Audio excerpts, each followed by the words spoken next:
Chapter 1. Think positively. Change your thoughts and you change your world. Norman Vincent Peale. You can't lead a cavalry charge if you don't think. You can't lead a cavalry charge if you think you look funny on a horse. Increase your self-esteem. People with low self-esteem rarely achieve their potential. They won't take necessary risks. They wallow in self-blame and they can't trust others and they remain in the background when they are needed up front. Can you elevate your self-worth? Yes, you can. Yes, you can get angry enough to do what it takes to reverse the losses and suffer the results of your low self-regard. Don't tolerate another awful day of the status quo. Yes, you can if you hold a deep-seated spiritual belief. Fall back on them. Many religions provide believers within an inner power that builds self-esteem. Yes, you can elevate other human beings. Teach them something to improve in their life. Serve them. Help them achieve their goals they can't reach by themselves. Empower them to succeed. Watch your inner self grow as a result. Yes, you can write down the personal development goals at the beginning of each day and ask yourself, what will I do to work on my goals today? Let me pursue the achievement of these goals and lift you to a self-concept. Yes, you can make a list of your most important accomplishments in the past 12 months. Study the list. None of them may get into the Guinness Book of World Records, but you do have and made a difference in the lives of others. Yes, you can talk about your low self-esteem to someone whose opinion you respect. Get ready for the shock when this person tells you how valuable you are.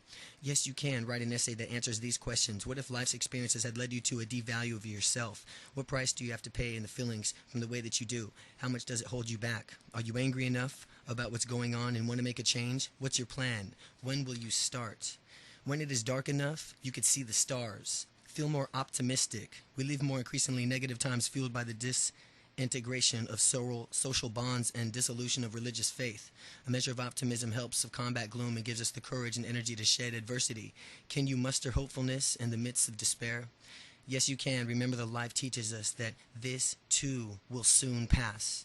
Yes, you can dispute through the present adversity and hopeless of a permanent. Describe the causes of your pessimism on a sheet of paper next to each cause. Document the evidence that is real and not imagined. For each real cause, write down at least one way to counteract it. Challenge the imagined cause of alternative explanations and all contradictory evidence.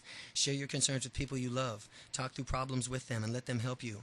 Yes, you can reject unnecessary negative assumptions. Example, rather than believe the world is falling apart, tell yourself, we would benefit from a moral renewal.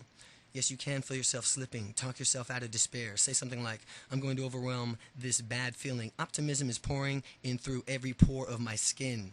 Yes, you can recognize the two common causes of pessimism are fear and hate. The greatest danger of the emotions that shut off your mind. Determine whether or not it is the root of your discouragement. And if you discover one of these emotions, exercise it. Yes, you can distract yourself from depressing thoughts. Every time you catch yourself complaining, quickly immerse yourself in activity and take your mind off a troubled subject. Yes, you can keep bleak news in perspective. We should all be concerned about the future because we have to spend the rest of our lives there. Look for the future and forget the past. One of the reasons some people never have happy todays is because they're continuing to relive unhappy yesterdays. They would rather revisit the pain and past and plan for a fantastic future. You can't change what's already happened to you. You can't get on with your life if you can't accept what's already happened, and you can't put safeguards into place to ensure a better tomorrow. Yes, you can. If the pain is in the history is emotionally devastating, for example, sexual abuse or professional help, search for professional help immediately rather than relying on the following advice. But write a plan for what you plan to do in that certain or subject of sadness and the history doesn't return. If preventing or reoccurring is not totally within your control, whom will you enlist for help? Picture your memory as you roll through photographic films, and past represent films already exposed. Some of the poses you may have as your favorites. Future is the unexposed portion, awaiting for images that have not yet to experience. What wonderful memories do you intend to capture on the remaining frames? Whenever you feel yourself slipping into the negatives of the past, slam a pillow, slam your fingers and shout, no. Use a strong physical signal as an on and off switch. Say this and mean it. At some point in my life, I've got to give up all hope of a better yesterday. Tell yourself today is the first day of the rest of my life. Ask a loved one, what can I begin doing today that would make it more fun for you to be with me? Ask someone at work, what can I do to begin today that would allow me to serve you better? When I look back at all these worries, I remember the story of an old man who said on his deathbed that he had a lot of trouble in his life, most which never happened. Winston Churchill. Reduce your worry. How do you handle your worries? Do you keep them in perspective? Do you allow you to be discouraged yourself, to be depressed and debilate? Do you debilate yourself? Can you prevent these worries by making more worries? Well, yes, you can. Ask yourself, is it real? What is the evidence that's really? Is it something to fear? Yes, you can if the situation is real. What is the implications? How will it last? How will you deal with it? Is it something that you can change right now? Yes, you can. Ask yourself, what do I accomplish by worrying about this? If I fear the event in the future, ask yourself 3 questions. What is the worst thing that could happen? How likely is the possibility? And what can I do to reduce the possibility that will occur? Ask, and yes, you can. Carpe diem. Carpe diem, seize the day. Act now to keep the situation from taking you over. Yes, you can. Ask yourself, how will I feel about the year from now? And a year from now, the test of time will show that this is anywhere near as important as I've convinced myself that it is. Yes, I can change how I foresee a dreaded event, discover what it actually, and find a goodness in it, and look forward to those benefits. Yes, I can talk over your problem with someone who will listen.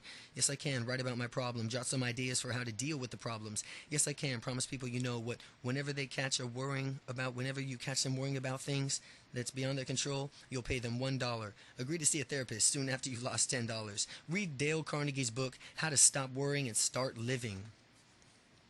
Constant effort and frequent mistakes are the stepping stones to genius. Albert Hubbard. Forgive your mistakes. Some people live in a perpetual state of penance. They repeatedly suffer from the pain of their errors, fearing from the future because they are paralyzed by the past. Can you remove the shackles of your past mistakes and move forward? Yes, you can. When you've made up an error that gets you down, take a sheet of paper out, write it down exactly what happened. Assess why you made the mistake. Where were the causes, and how many of them were within your control? Think about the problems and the pain it created by the error from whom you might suffer. What is the worst thing likely to happen as a result? Check with someone else. Reality usually isn't as bad as your fears would have you believe. Apologize and seek forgiveness quickly from people whom have suffered in the result of your mistake. When they offer forgiveness, accept it with thanks. If your guilt is consuming you, seek professional guidance or spiritual counsel. Recognize the benefits of the mistake. What good has come out of it? If nothing else, you have learned a valuable lesson in the future behavior. What is it?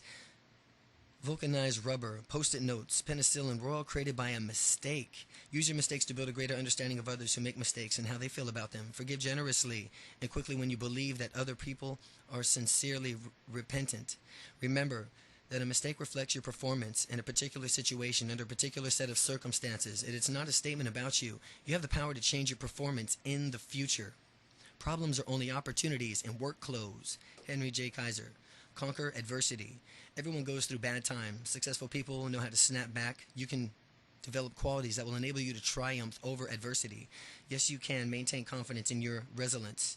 Don't underestimate the power and push beyond what you normally are capable of. Take advantage of this opportunity to prove that you can take control of your life. Yes, you can pray and develop an unshakable belief in something greater than yourself. Faith in God is a great comfort in times of trial.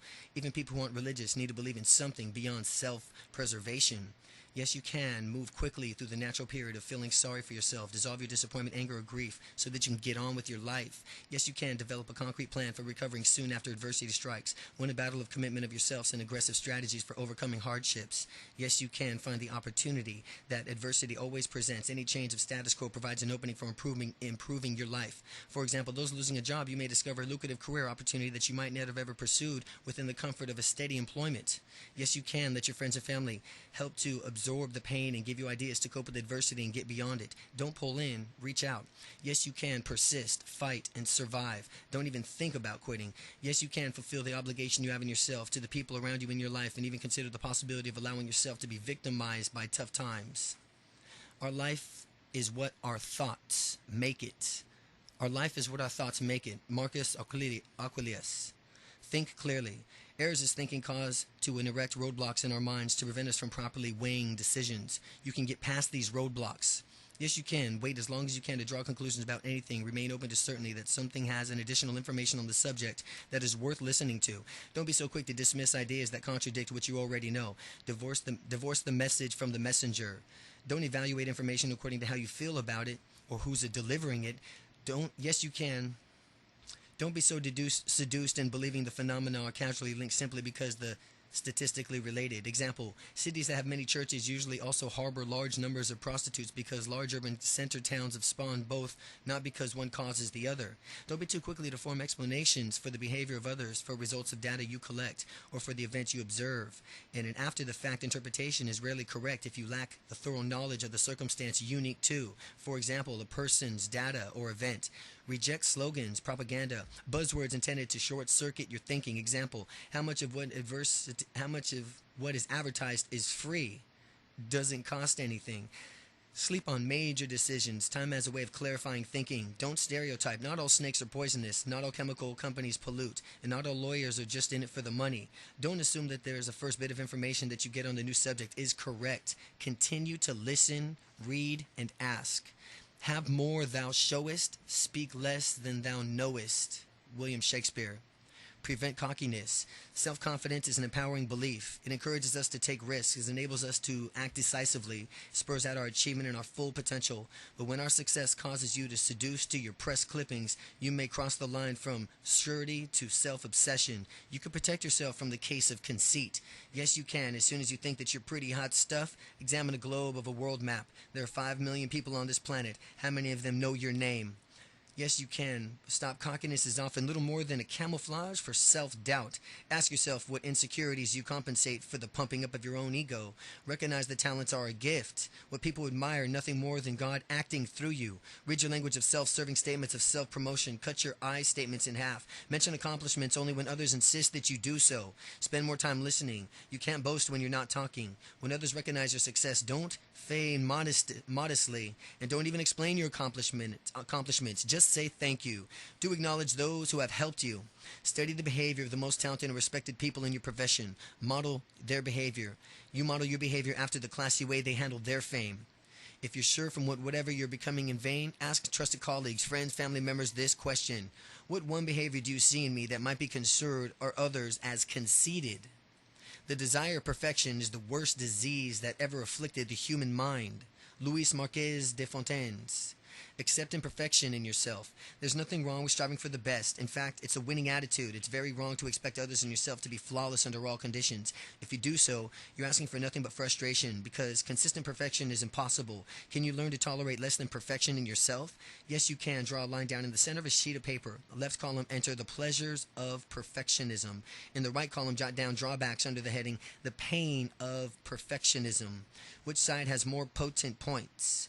Go back over the pleasure pain sheet, reevaluate the validity in each entry in the pleasure side, and make certain that it isn't simply the means of avoiding risks and maintaining control and protecting your ego.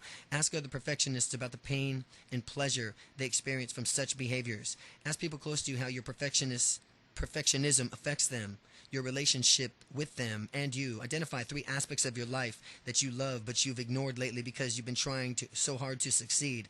Vow to bring them back into your life. Take stock of your achievements. Marvel on how far you've already progressed, rather than laminating over the degree to which you've fallen short of perfection. Do something wild and crazy. Don't plan it. Don't have any expectations about it. And don't evaluate the results. Concentrate on the here and now. Don't obsess with the past from which you might have accomplished. Embrace quality as a journey you may never achieve the goal of perfection, but you can have a marvelous trip. A cynic is a man who, when he smells flowers, looks around for a coffin. Be less cynical. A cynic goes through life more depressed than depressing. Most people have enough negativity in their lives without having to add yours to their load. So don't tolerate someone who smells roses and looks around for a casket. If you want to improve your outlook on life, yes, you can do it. Yes, you can. If your cynicism turns into a cynical depression, seek professional counsel. Signs of depression are loss of interest in work, family fun, insomnia, excessive sleep, overeating, loss of appetite, acute sorrow, plunged self-esteem, and fatigue. Yes, you can consider the impact of your negative attitude on people around you. You may prevent from doing your best and living their lives fully. But if you have negative people in your life, avoid contact with them until you're strong enough to deflect their pessimism. Yes, you can. Rent the video. It's a Wonderful Life. Watch it and answer the question. Suppose you had never been born. How many would you be less complete because you were not around? Suppose you had never been born. How many lives would be less complete because you were not around? Yes, you can. Read the book, The Miracle Worker. After you've read it, answer the question: what can I do to start hearing and seeing the things Helen Keller heard and saw? Yes, you can. Observe others who achieve the success you hope to attain. Notice how many of them have a positive, enthusiastic attitude. Do you think that they became that way by following success, or do you think their optimism is one of the big reasons for their achievements? Yes, you can. Talk to professionals who devote their lives to helping people with the grief and sorrow. For example, people who work in a pediatric oncology. Where do they get the strength to get up each day and attack their jobs? You'll likely find that the key to their motivation is hope. Without it, you're dead. If you think you can, you can't. If you think you can't, you're right. Mary Kay Ash. Avoid negative self-talk. What you see in your mind is what you create. And what you think about is what you get. And what you speak is what you become. If you can maintain a high-quality mental outlook that rejects the thoughts and language that holds you back, you can replace the phrase, I'll try, with I will. I'll try means I feel compelled to do it, but I really don't want to do it. I try is nothing more than that. I will. Yes, you can. Ask fewer questions that start with the word why. For example, change. Why do I disagree? Or what do you disagree with? Notice how much less nagging and more assertive the second one is. Why do you disagree? To what do you disagree with? Kill. Shoulds, coulds, oughts, have tos. These words increase your stress and your guilt. Example, replace I should pay the bills with I will want to pay the bills tonight. Start saying yes when people offer to help you. Instead of responding automatically, oh no thanks, I can handle it. Start saying yes. Start accepting compliments and praise graciously instead of protesting that you don't deserve them. Say a big thank you and nothing more. When you're asked to feel on how you feel, even gratuitously, say great, marvelous. Not just fine or okay. Say great or marvelous. Excellent. Stop mumbling. Speak clearly, distinctly, confidently. Open up your future possibilities by replacing I can't and I don't, I won't with I haven't up until now. I haven't up until now. Never say I'm too stupid, fat, short, unexperienced, weak, afraid, disorganized. Never say I'm too. Never say or think I might fail. You might learn a new way not to do something, but you'll never fail. Hating people is like burning down your house to get rid of a rat. Harry Emerson Fosdick. Stop holding grudges. Life lets us down. People we count on disappoint us. Others transgress against us. A financial fortune is lost overnight. A healthy body is broken in an instant. With the misfortune of strikes, some people generate enormous resentment against others, against life in general. They're determined to extract the measure for what they have lost. Others accept their fate and go on to make the best of life. You could free yourself of grudges. Yes, you can recognize that the grudge is weighing you down and holding you back. Even if you recapture what you've lost, only regain the status quo. Use your precious time instead to grow and to advance. Yes, you can not allow misfortunes to turn you into an entitled seeker. Instead of focusing on your rights from which you have coming to you, aim on the higher things of life. Help others out in fixes like yours. Accomplish the extraordinary feat. Acquire knowledge. Leave behind the meaningful legacy. Talk to others about what has happened to you. Each time you rehash the scenario, take additional measures of your rancor out of your voice. Eventually, you'll reach a point where you can honestly laugh at your own fate. Ask people whom you trust for an example of dysfunction they see in your behavior as a result of grudge that you carry around. Once you put this into behavior behind you and suggest for another self-defeating behavior to work on. Visualize the troubling events. Reduce the size of the picture and moving it away from you. Make it as small as you can. Each time you do this, start with a smaller picture and you'll eventually be free of a troubling event. Forgive publicly any persons who may have wronged you. Forgive publicly any persons who may have wronged you and get on with your life. Chapter 2. Act powerfully. 40,000 wishes won't fill your bucket with fishes. Success in life comes not from holding a good hand, but in playing a poor hand well. Achieve success. Everyone wants to succeed. Even though we cannot all agree on definition of success, whatever your definition, you can depend on a proven formula for getting you what you want in life. Yes, you can. Take the first step towards success to become totally fed up with not having achieved it yet. Get impatient from which you haven't reached your life goals. Yes, you can decide on exactly what you want, where you yearn to be in life. What will success look like, sound like, smell like, feel like, taste like when you achieve it? Yes, you can map out your plan for success. What will you do? By when? With whom? Using what new resources? Yes, you can take action, do it, follow through with passion, stay physically fit and build your energy. Yes, you can. As you implement your plan, pay back those who help you succeed. Yes, you can. Spend 5 minutes each day improving the quality of your communication with others. Yes, you can. Believe in yourself and persist. Abraham Lincoln lost 88 elections before becoming the president. Colonel Sanders suffered 1,000 rejections before he sold his first chicken recipe.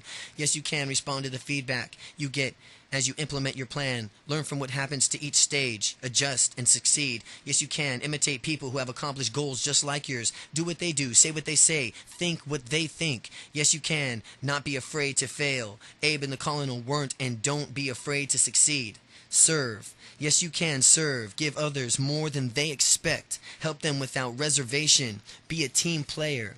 With your talents and industry, with science and the steadfast honesty, which eternal pursuits right, regardless of consequences, you may promise yourself everything but health, without which there is no happiness. Thomas Jefferson. Improve your health. Good health is a prerequisite for tackling each of the challenges in this book. No matter where your age or circumstances, you can improve your health in some in some simple ways. Yes, you can.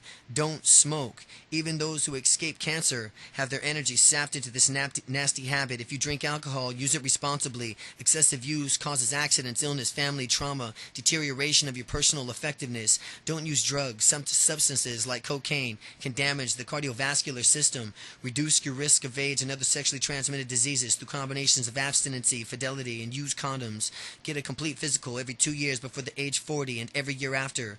Wear a seatbelt every time you drive. Protect your skin from the sun. Be certain you get enough sun in the winter months to ward off depressed mood, lethargic, and increased appetites. Eat 3 well-balanced meals each day. Cut down on fats. Watch your sodium intake. Eat more fruits, vegetables, grains. Drink plenty of water. Shun food, fads, and diet plans. Exercise regularly. Consult your physician before you start. Have your drinking water analyzed for bacteria and lead. Install at least 1 smoke alarm and 1 carbon dioxide detector in your home and keep your batteries fresh. Check random levels if you live in a high-risk area of the country. Use your mind to improve your health. Better relationships and more positive outlooks on life will benefit your physical well-being. Even laughter helps. Whenever the urge to exercise comes up, I lie down for a while and it passes. Robert Maynard Hutchins. Exercise wisely. Nothing is more consistently prescribed by physicians for healthy, energetic, and productive life than exercise. You can achieve these goals for yourself. Yes, you can. Before getting started, see a doctor and set specific fitness goals. Yes, you can. Not become obsessed with exercise, but with 3 20-minute aerobic workouts per week are enough for most people to stay physically fit. Don't expect immediate magical results. Shoot for gradual long-term progress. Don't punish yourself by swallowing the no pain, no gain philosophy. Listen to your body. Don't push it past its limits. Walk briskly 1 mile day after dinner. Walk down the hall to see a colleague instead of picking up the telephone. Park in a remote but safe section of parking lots. Take the stairs before you climb 3 flights or less. Before investigating an expensive equipment, make a serious commitment to exercise. Research the relative benefits, drawbacks of treadmills, stationary bikes, cross-country ski machines, stair climbers, free weights, multi-station gym machines. Choose an exercise that you enjoy and stick with it. Spend 3 to 5 minutes warming up your muscles, cardiovascular system before doing any exercise. The older you get, the more you need to supplement aerobic exercise with strength training, flexibility exercises, weight-bearing activities, which help keep your bones strong. During an aerobic workout, keep your heart rate at 60 to 80% of its predicted maximum rate for your age. Discontinue strenuous exercise during illness. Energy, like the biblical grain of mustard seeds, will remove mountains. Increase your energy. One of the most severe limiting factors when it's come to working towards a better life is your level of energy. You can reduce your number of times you feel too tired to accomplish your goals. Yes, you can. Schedule playful breaks into your workday. Listen to your favorite song. Play a fun weekend evening. Browse through your favorite catalog. Fantasize about your next vacation. Play with a puzzle or a toy. Call your best friend. Do something that you love to do. Eat a light lunch. Dominate by protein. Ensure afternoon vigor. Drink plenty of water, at least 8 glasses a day. Fill your diet with plenty of grains, fresh fruits, vegetables. Laugh a lot. Hearty belly laughs stimulate and release chemicals in the brain that increase your well-being. Exercise briskly at least 3 times a week for 20 minutes each session. Find a healthy pick-me-up that provides needed sugar to the system for mid-afternoon when most people's blood sugar drops. Make sure you do enough deep breathing during the day. Keep sufficient oxygen in your blood. 3 or 4 times during the day. Take 8 deep breaths and hold each one in for a long time. Continue the deep breathing if you notice a difference in your energy level. If you get tired in late afternoons, take a refreshing cat nap. Get the right amount of sleep. You know you're on the right track when you can awake simultaneously with the ringing of your alarm clock. Do not take life too seriously. You will never get out of it alive if you take it too seriously. Albert Hubbard. Relax. Life rushes on a frenetic pace. Stress is all around you. The few moments you go into yourself for each day may be the only opportunities you have to rest an overworked mind and body. You can learn how to relax. Cuddle up with a good book. Unwind with an enjoyable hobby, collecting, crafting, studying favorite subjects on reliable sources of diversion. Learn to fantasize, play with your mind, dream dreams, imagine situations you want to have happen. Take every day of a vacation you have coming to you in a large chunk. When you return to work, say to yourself, no one is going to mess with this good feeling for at least a week. Protect it for as long as you can. Don't plan how you'll use your leisure time. Just do for the fun things that come to mind. Spend time with children. Let them teach you how to play again. Set aside at least 1 hour each day for yourself. Never do anything you have to do during that time. Spend it alone for the loved ones or your friends from whom you have a knack for helping you, or they have a knack for helping you unwind. Find a space in your home where you can physically shut out the rest of the world for a short, regular period. Kick back, successfully relax the muscle groups of your body. Start with your furrowed brows. Rent a video of the 1937 movie Lost Horizon. True inner peace comes from permanent connection with God. Let Him into your life. Go on a spiritual retreat. A man dies daily, only to be reborn in the morning, bigger, better, and wiser. Emmett Fox. Defeat insomnia. It's great to wake up refreshed in the morning rather than being jolted out of a sound snooze because you couldn't get enough sleep the night before. Sleep deprivation can bring serious consequences: irritability, fatigue, subsequently a wide range of illnesses from headaches to psychosis. Like the average person, you can fall asleep within 5 to 10 minutes. Yes, you can monitor your diet to ensure that you're not ingesting large amounts of caffeine within few hours of retiring. Cut back on your pace of physical activities at least 1 hour before retiring. Refuse to participate in any disturbing, stimulating discussions at least an hour before retiring in the night. Don't watch the news before you go to bed. Take a calming, satisfying book to bed. Get under the covers and read lying on your back. Play a relaxation tape at your bedside, some of them recorded just for this purpose, and choose your own from an easy listening section of your own music store. Select a pleasant, satisfying fantasy to run through in your mind once the lights go out. Keep searching for the works consistently for you. Don't think about going to sleep. Focus on getting as cozy, as comfortable as you can in bed. After lying in bed for 30 minutes without falling asleep, get up and do something relaxing, then return to bed for a fresh start. If your problem is serious, get an appointment at the sleep disorder clinic at the nearest medical center. Archie doesn't know how to worry without getting upset. Edith Bunker on All in the Family. Reduce your stress. We live incredibly hectic lives, doing more and more with less and less. You can defeat the resulting stress before it gets to you. Yes, you can engage in an active leisure activity such as taking an amusement park ride, mountain climbing, skiing, playing tennis. Yes, you can find a hobby that exercises and relaxes your mind. Example, collecting, playing music, reading, painting, working on crafts. Yes, you can set aside 3 hours each weekend to visit a local museum, library, or historic site. Yes, you can redecorate your office, paint the walls soothing blue, put a table lamp in your desk for an easier reading, get a new green plant to provide visual pleasure, bring something from home to personalize the decor. Yes, you can take frequent short breaks, inhale every slow, deeply in for 5 seconds, taking 10 seconds to exhale. Drink a full glass of water on each break. Yes, you can take your vacations. Yes, you can reject stress-generating thoughts when you've been cut off into traffic. Chuckle at the other driver's incompetence of selfishness rather than getting engaged. Replace catastrophic words like awful, terrible, and horrendous with phrases like, it could have been better. Stop expecting so much of yourself and others. Buy a book or a tape on relaxing techniques and breathing exercises. Find one that works for you. Practice good nutrition. Get regular exercise and adopt proper sleeping patterns. Before you buy any so-called labor-saving device, for example, a computer, be sure it will really make your life better, not merely cram more productivity into your day.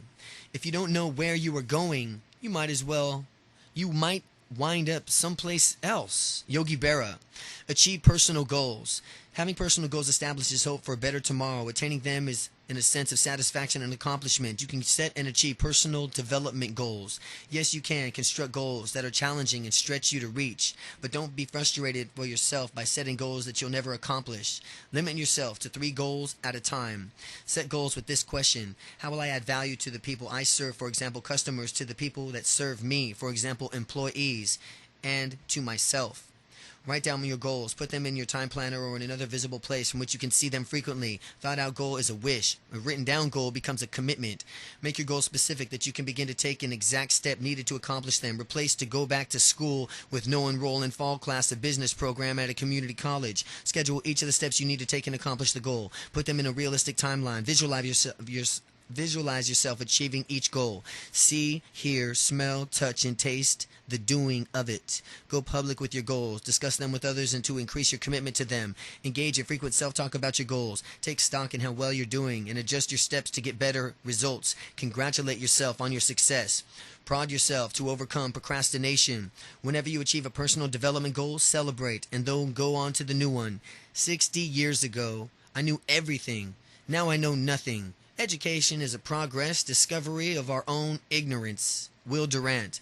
Expand your knowledge. There's no practical limit to the amount of information you can put into your brain. You can take advantage of it in its vast capacity to soak up knowledge by pursuing any topic that interests you. You can learn anything you want. Yes, you can. Set a personal development goal of gaining knowledge in a specific field of any particular topic and go for it. Yes, you can spend time well-educated people, especially around well-educated people like those who like to talk about ideas. Don't be intimidated by them. Listen to them. Converse with them. Learn from them. Yes, you can ask a lot of questions. When someone discusses something unfamiliar to you, ask him or her to explain. The only dumb question is the one you didn't ask.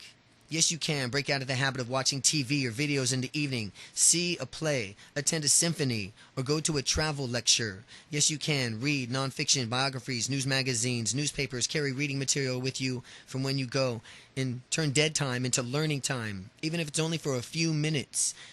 Yes, you can keep a collection of educational audio tapes in your car to make a commuting travel more profitable. Yes, you can continue your formal education. Sign up for college courses, a class at your library, or a seminar at work. Yes, you can. If you can afford to travel, visit a different destination each time. Yes, you can. Every Sunday, reflect on new ideas you gained during the past week. Enter them into a journal and comment on your plan to use them.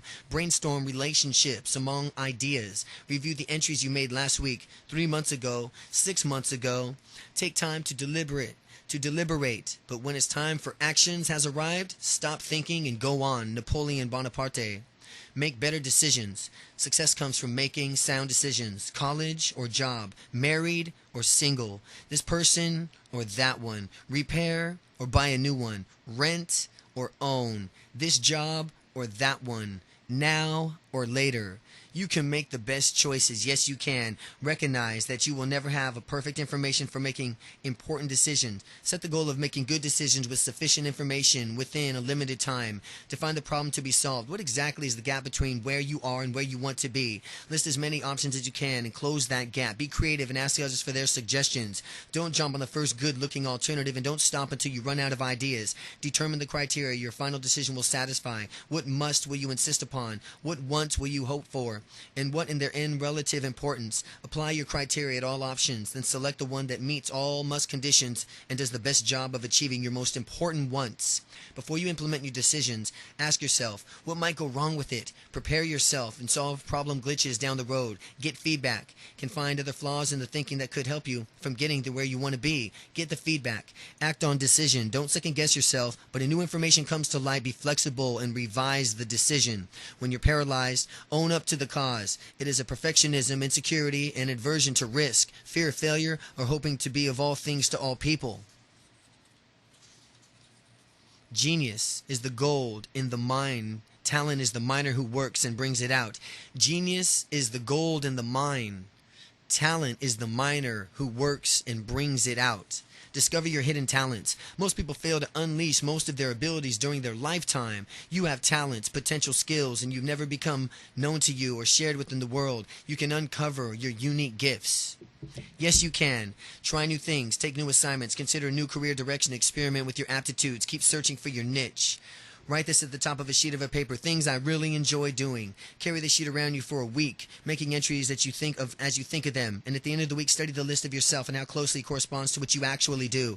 Any time on that list are not now a part of your life, and work them, and they may represent hidden talents. At the top of the second sheet of paper, things I did well a year ago but stopped doing. Each entry on the sheet is a potential forgotten talent. At the top of the third sheet of paper, write things I do that people compliment me on or say I make look easy. These make talents from which you want to find a larger outlet and more opportunity to apply.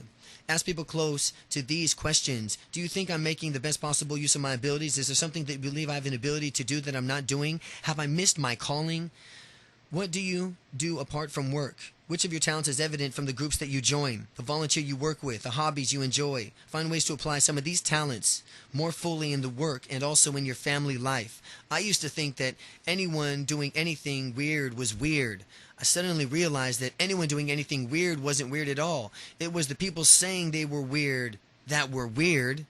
Paul McCartney.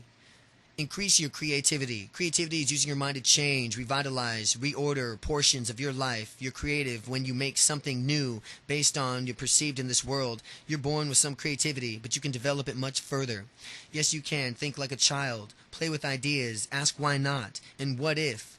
Believe if there is always a better way or a different way. Engage in new activities that have always fascinated you. Daydream about what you're working on. See fragments of it in your mind's eye. Move them around in your brain. Capture the new ideas popping into your head. Use mind mapping when you're planning on a new speech, report, seminar, project. Write the central idea in the middle of the sheet of the paper. Draw a dozen or so lines emanating the central idea like rays from a sun. Over a period of days, brainstorm all the major ideas you can over your position and over the ends of the rays. When your creativity is finally spent, cluster the many ideas into the 5 main points. Focus on those. Don't fear mistakes. Creative people make them and profit by them. Associate with people who will prod you, question your assumptions, and help sharpen your ideas. Keep inspirational people by your side, those who encourage risk-taking and thrive on change. Experience your innate creativity by doing something for your sheer joy of it, without worrying about results. Become absorbed by the task at hand. Concentrate so intently on it that when you're doing, you do what it takes to begin so clearly that many ways in which it can be improved. God gave us memory that we might have the roses in December. James M. Barrie. Improve your memory. You can't remember the name of someone you met 2 minutes ago or forget the combination to your safe, the digits of your private phone line you escaped. Last year's sales figures became blur when you needed to recall them. Can you do it better at retaining important facts and figures? Yes, you can. Exercise moderately but regularly. You'll improve your memory by enhancing your strength and cardiovascular conditioning, lessening stress and improving digestion and sleep. Yes, you can keep a diary for a month recording of your memory lapses. Do tend to forget names, telephone numbers, appointments, facts, something else on which you need to focus on memory improvement. Look over material from which you need to memorize, then at a time before it passes, review it again. Double the time before you look at it again. Keep doubling the time between reviews. Do this to remember names. Listen to the pronunciation of the name while looking intently at the person. Repeat the full name. Translate the name into a familiar object. Just suppose it was an unusual facial feature or person. Later look back at the people you've met and associate names with faces. Remember lists of items by turning them into pictures that you connect together in your mind's eye. Use a phonetic alphabet of consonants and consonant sounds to translate hard to remember numbers into an easy call mental picture. I equals T, D, 2 equals N, 3 M, 4 R, 5 L. Use a phonetic alphabet of consonants and consonant sounds to translate hard to remember numbers into an easy to recall mental pictures. Thus, 57443 becomes locker room. Use the time just before you go to sleep, preferably while relaxing in bed, to commit things to memory. Not every woman in his old slippers can manage to look like Cinderella. Not every woman in old slippers can manage to look like Cinderella. Don Marquis. Wear flattering clothes. Your clothing presents an image that shouts volumes to others about your attitudes, accessibility, and your ability. Even through your judgments through people made from which vary person to person to ensure that you make a good impression, there's a certain sensible guideline that you can follow with your confidence. Yes, you can. Meet the expectations of people around you for your attire. Don't shock, disappoint, or embarrass them. Don't break the dress code where you are. Wear and make them feel whatever makes you feel comfortable. If you are at ease, you're most likely to make others feel that way. Dress according to the impression that you want to give. Formal, informal, intellectual, practical, staid, fun-loving, wealthy, poor, conservative, risk-taking, contemporary, old-fashioned. Dress like people from which you want to create rapport. Make them feel like you're one of the gang. Wear from which others think, oh, you look good in. This requires to keep a close track of the compliments from which you get and wear certain outfits, combinations, and colors. In business settings, wear black and navy to build credibility. Gold, green, gray, and brown won't flatter most skin tones. Pale pastels can work. Loud ones are gaudy. Light shades of blue, gray, beige can look nice, and when they may not be power colors, Take care of your clothing. When signs of wear appear elegant in items of casual settings. Avoid trendy colors and fashions that will become outdated at a year later. Buy the most expensive clothing you can afford from a clothier whose advice you trust. To enter one's own self, it is necessary to go armed to the teeth. Paul Valery. See yourself as others do. Success comes from your ability to influence and motivate others through your behavior. You can find out what others think of your behavior. Yes, you can get feedback. Look and listen to the feedback you've already received and study the body language of other people from which they're of your presence. Take note of their tone, voice, compare to the tone and voice and use theirs. Think back and feedback from received from over the years of compliments and criticisms from which trends to themes in this feedback. If someone is reluctant to comment openly on your behavior, bring up a name of a third person you both know. Ask what you think the other person would say about my behavior. Under the supervision of a licensed psychologist, take one of the many personality inventories, preference tests, and skill assessments that are available.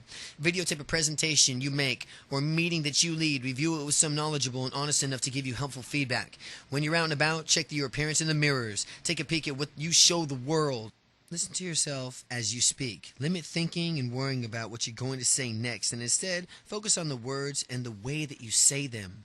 The most savage controversies are those about matters as to which there is no good evidence either way. Win an argument. Many people get trapped in debates that they cannot win, not sure of what they're going to say, not anticipating what their adversary will say, failing to define their terms, and not even sure of what the argument's all about. Can you avoid these snares? Yes, you can. Pick your fights. Confront others from when you can predict at least a draw. Develop a reputation as someone who admits to being wrong when your errors are revealed to you. This encourages others to believe your assertions. Know your adversary. Prepare for likely tactics and plan to press suspected hot buttons to get your way. Know why you're arguing. Do you have your need to win, to work off your aggressions, to establish pecking order in your own barnyard? And you have your reasons and make sense? Do your reasons make sense? Provide an alternative for anything that may be an arguing against. Don't knock down the ideas of others with having something to put in their place. Let the other person speak first. Your adversary will become a better listener, and you will gain clues to what it will take to convince him or her. Base your arguments on facts. Use documented statistics. Quote respected people. Cite universal principles. Keep your cool while revealing a well-modulated sense of annoyance, even anger. Save sarcasm, incredulity, caustic humor for the toughest and most uncooperative adversaries. Develop a win-win mentality. Aim to meet both of your needs and those of others in the room rather than defending one-sided or self-serving position. Never try to win by destroying an opponent. Attack issues, not people. In business, you don't get what you deserve. You get what you negotiate. Negotiate successfully. In an ideal world, everyone gets from which they deserved, and the world would live in which one would give and take. You can learn how to give the minimum away of the maximum return. You can learn how to give the minimum away for the maximum return. Yes, you can. Set a friendly, cooperative, trusting tone at the outset. Yes, you can strive for a win-win outcome. Any resolution where you walk away with all the marbles sets the stage for future problems. Ask lots of questions and listen to the answer. Get to know the other person as well as you can. Knowledge of the other person's needs, expectations, preferences, peculiarities, aspirations, pressures, strategies will tell you what you need to do in order to reach an understanding. Find an agreement that meets and needs while meeting other person's needs at least cost to you. Know your bottom line. Don't give any more than your maximum or accept any less than your minimum. Stay calm and rational during deliberations. As soon as either of you become emotional, call for a break. Don't appear anxious for a solution. Don't make snap judgments. Someone may make a new proposal. When you reach an impulse, do of the following. Take a recess. Summarize your process. Restate the implications of not reaching an accord. Suggest a new approach. Talk about how you feel. Give up something in trade. Ask these helpful questions. What else? What do you have in mind? What's your offer? Is there possibility for me? What's a possibility for more? Is there possibility for more?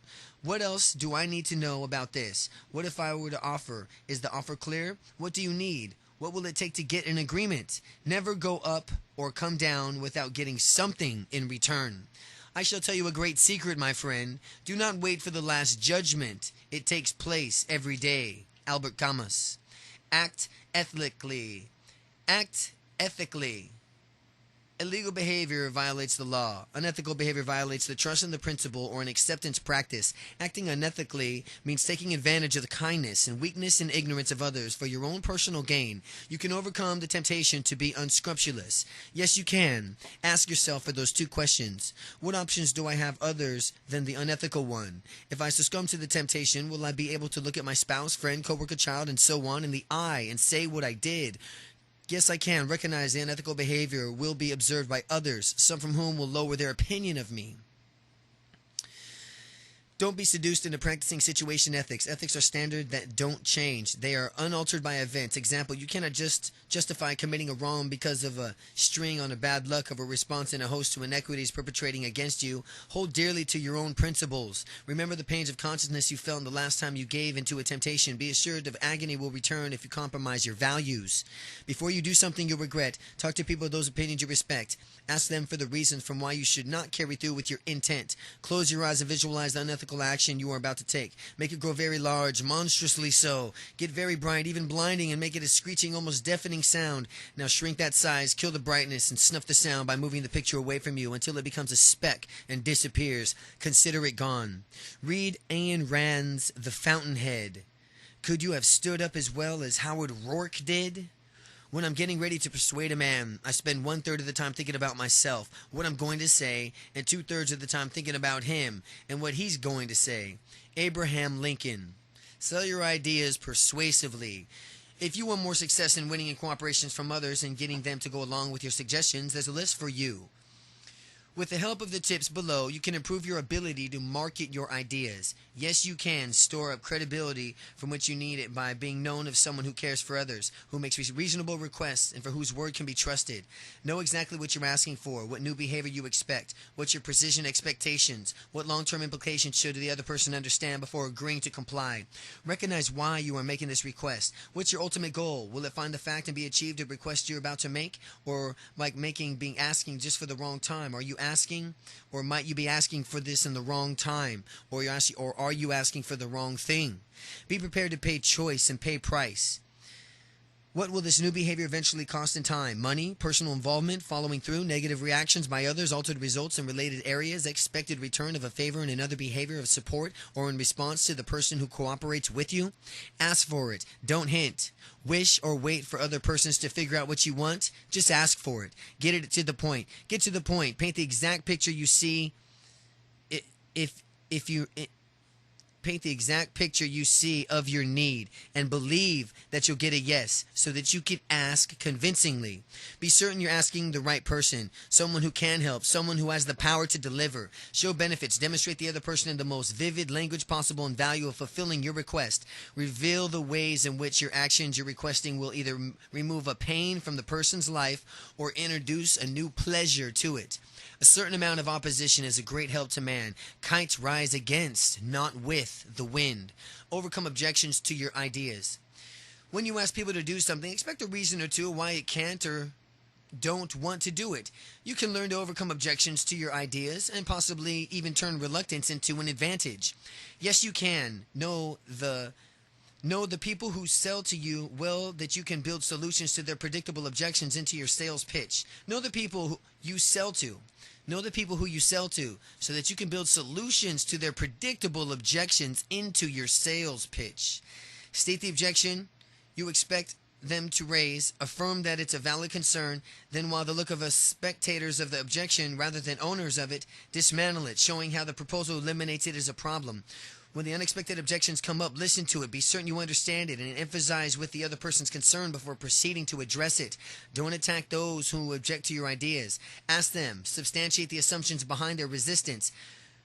Restate each objection you hear and ensure that you understand it. Repeating an objection back to its owner often weakens it. Don't argue, become angry, or get defensive. Remain calm. Maintain visible enthusiasm for your idea. Remain calm. Maintain visible enthusiasm for your idea.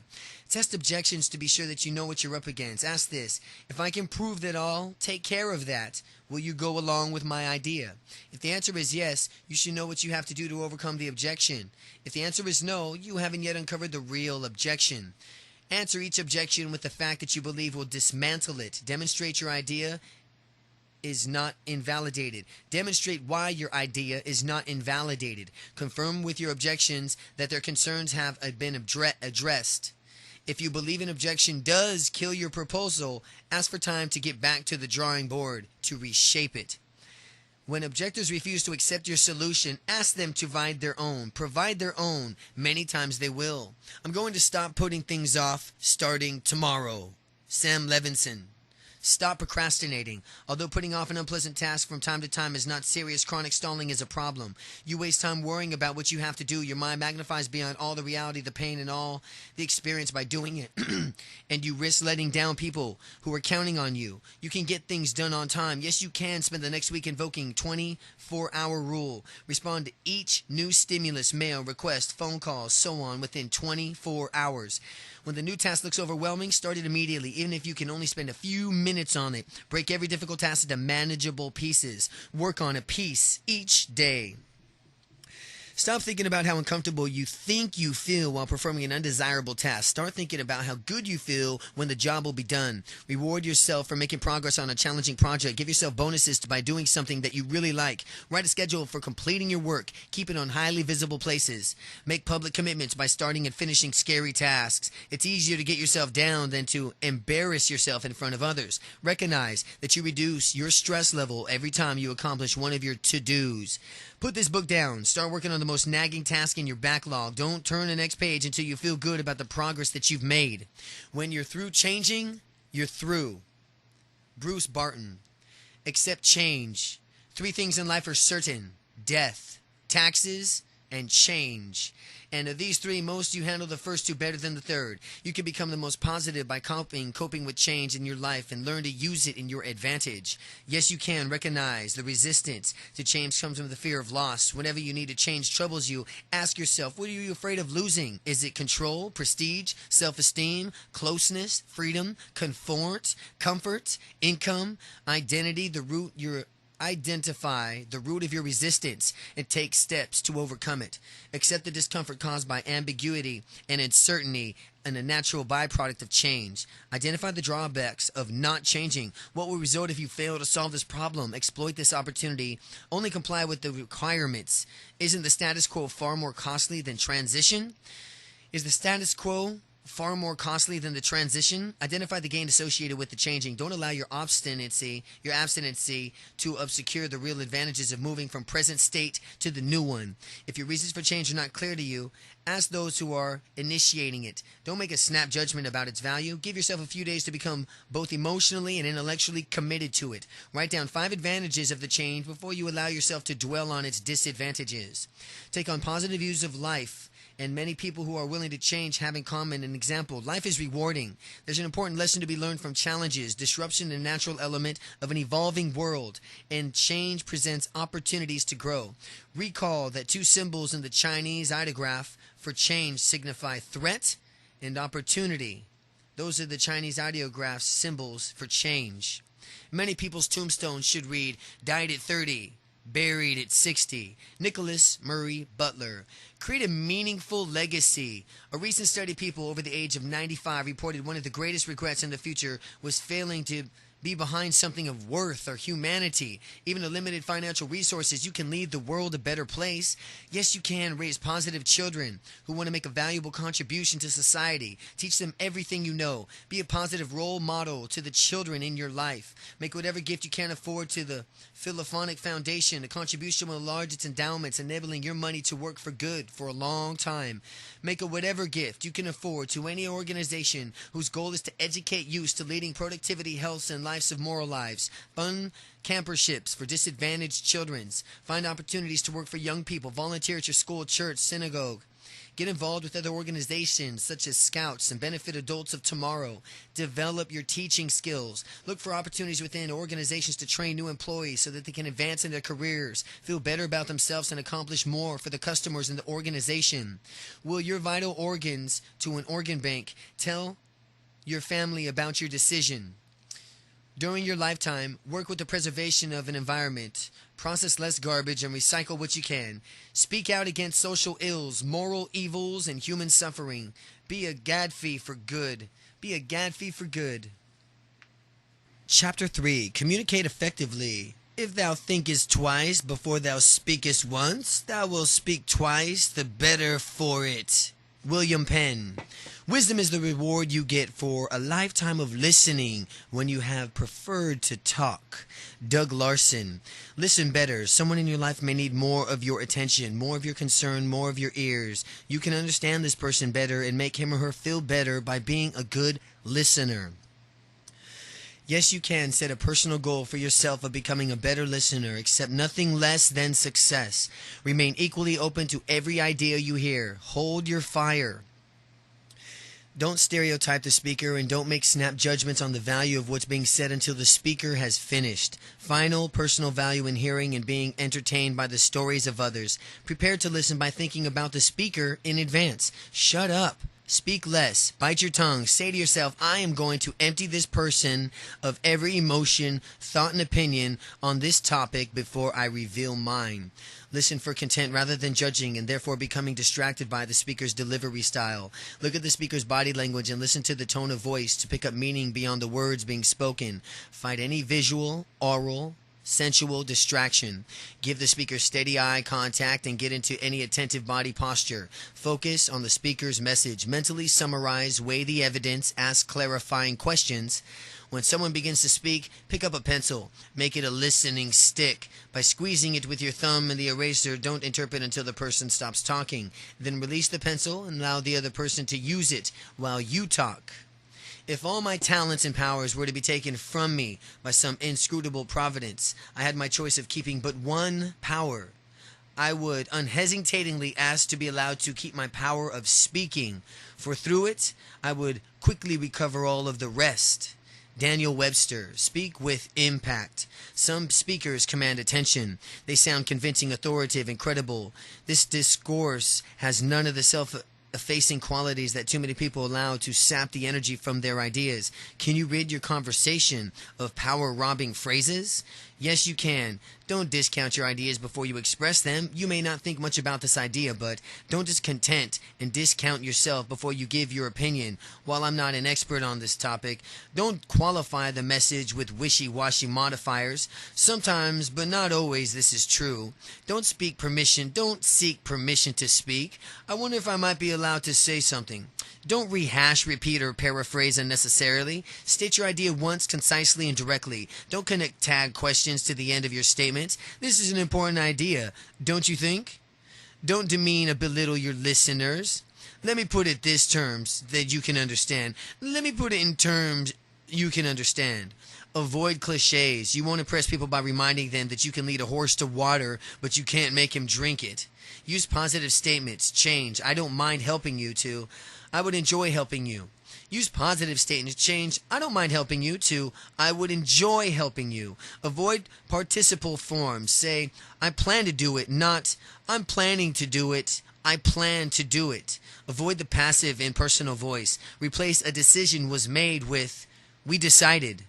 Use the word you 3 times, and every time you use the word I. Use the word you 3 times for every time you use the word I. Suit the action to the word to the action. William Shakespeare. Send strong nonverbal messages. As little as 10% of the impact of your spoken message is carried by the words you utter. As much as 40% achieved is by vocal, tone, inflection, emphasis is pitch, rhyme, volume, rate. 40% is achieved by your vocals.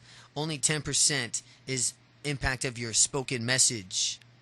More than 50% comes from your body language, eye, face, hair, gestures, posture, cosmetic accessories, clothing's actions, use of space.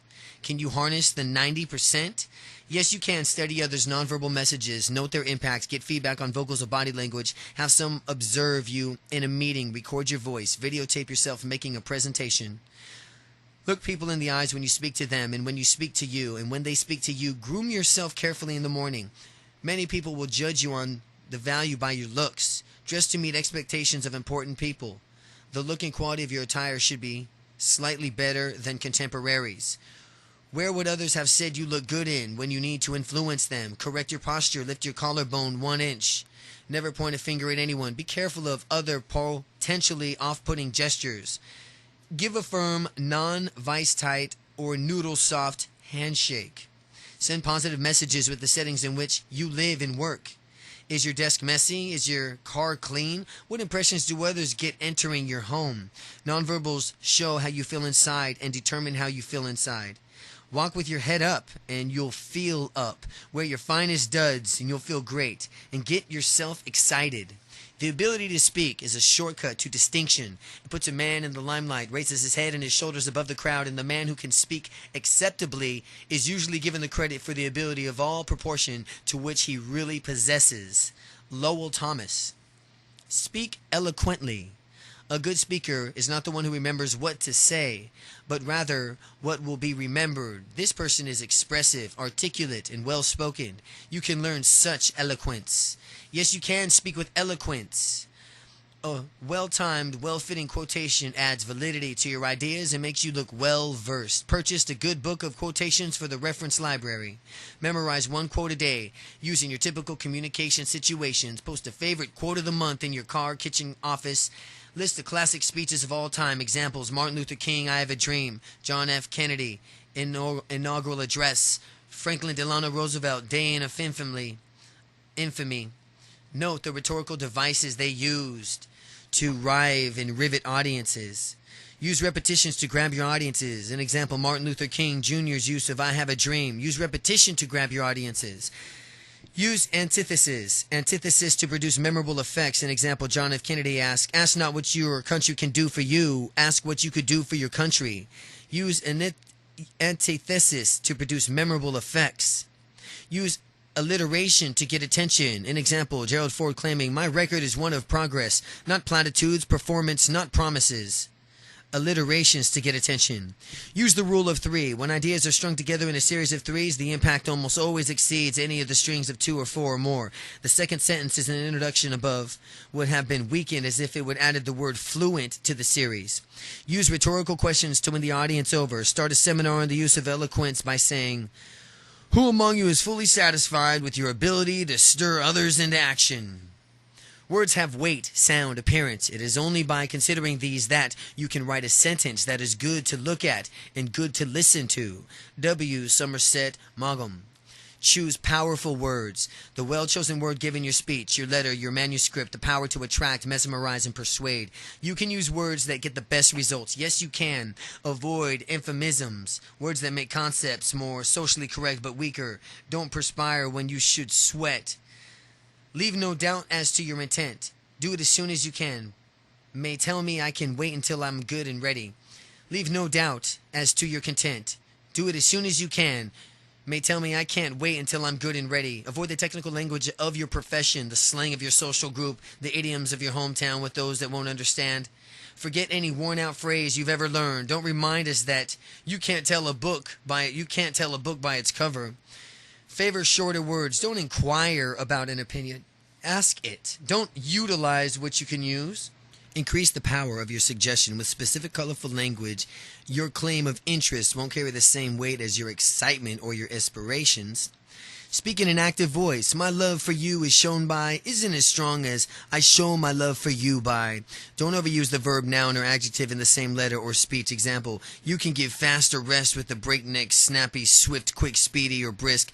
You can give fast a rest with breakneck, snappy, swift, quick, speedy, or brisk. Use friendly contractions. An example, I'll for I will in all but the most formal communications.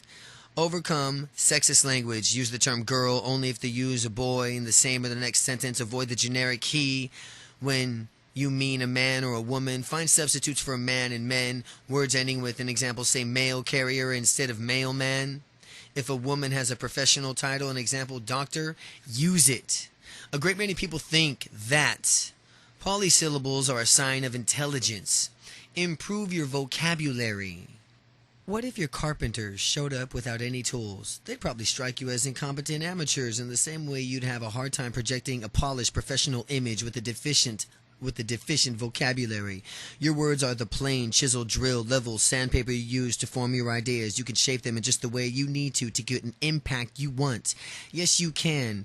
Don't equate enhancing your vocabulary with learning those 14-letter words that challenge you on an SAT. Having a powerful vocabulary is using the right words to get the desired result. Long, unfamiliar words only confuse and frustrate the receivers of your messages. Read voraciously. Consume one book a week. Alternate those that read for fun and for those that list of great books. Read newspapers and magazines daily. Devour newspaper columns and word usage. Play the word games in newspapers, magazines. Become fun and a fan of crossword puzzles in the New York Times. Read any of the books written by noted wordsmith William Safire. Read any of the books written by noted wordsmith William Safire. Read The Art of Plain Talk by Rudolf Fleisch. Keep an excellent dictionary and thesaurus in your personal library or on your own word processor. Play Scrabble or some sort of newer word board game. Learn one new word a day. Find an opportunity to use it the next day. Exercise your vocabulary at every opportunity. Join a group where you'll be calling upon to speak and write. Listen to great speakers. Learn from the way they used and learn from their use of the King's English. The difference between the almost right word and the right word, 'tis the difference between the lightning bug and the lightning. Mark Twain. Reduce communication errors. English is a language in which it's easy to make mistakes, grammar usage, pronunciation, and spelling, but you can make fewer errors. Yes, you can. Don't say, I will try, and do that. Try to do it. Don't say, I could care less, when you couldn't care less. Don't say, between you and I, me fellows proposition. Don't say, can I help you? You mean may. Don't say, I did good on the test if you did well. Don't say he sent it to Jan and myself. Me is better. Don't claim that you would be of when you would have. Don't say each member must do their share. One correct way to avoid his or her is to change the subject to all members. Don't wait on a report when you should wait for it. Don't mistakenly feel strongly or badly about something you should feel strong or bad about. Don't lay down when you mean to lie down. Don't use irregardless. Regardless is correct. Use the preferred pronunciation of harass, leisure, nuclear, realtor, and research. Check the dictionary.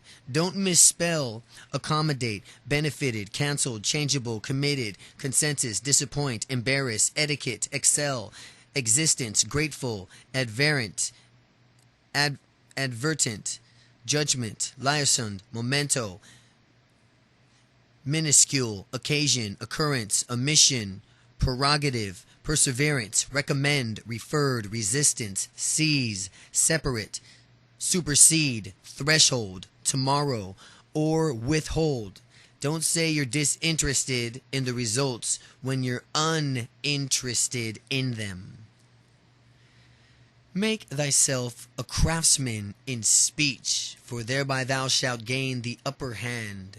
Ancient Egyptian tomb inscription. Make thyself a masked craftsman in speech, for thereby thou shalt gain the upper hand. Improve your speaking voice. Radio announcers are hired based on the quality of their speaking voices. Although many of them were born to utter resonant tones, most also employ strategies to improve the way they sound. You too can use these strategies. Yes, you can. If you want to overcome a speech impediment, first consider whether it's truly hindrance to your effectiveness. A professional speaker we know stutters without any loss in an audience impact. Get an expert assessment from a speech pathologist. Listen to yourself on an audio tape. What overall impressions do you create with your voice? Do you vary from vocal impact, suit the message, or do you speak and bring a monotone or a repetitious sing-song pattern? Be prepared to detest the sound of your voice on a tape.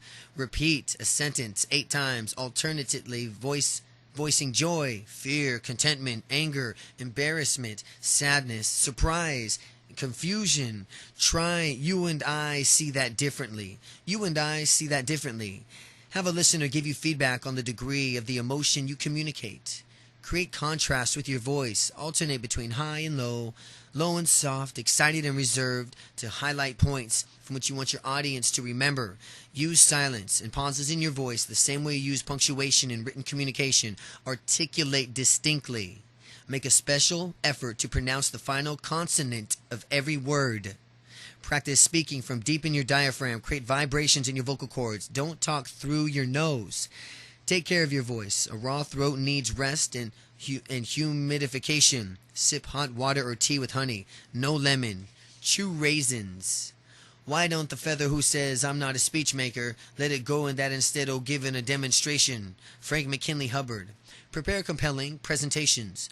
Successful presenters know how to organize speeches that are fun to deliver and full of impact. You can learn their secrets. Yes, you can. Base your speech on a clear purpose, stated in terms on how you plan to change. That's right, change the audience. Recognize nearly every presentation you make is a persuasive one intended to get your audience to behave or think differently.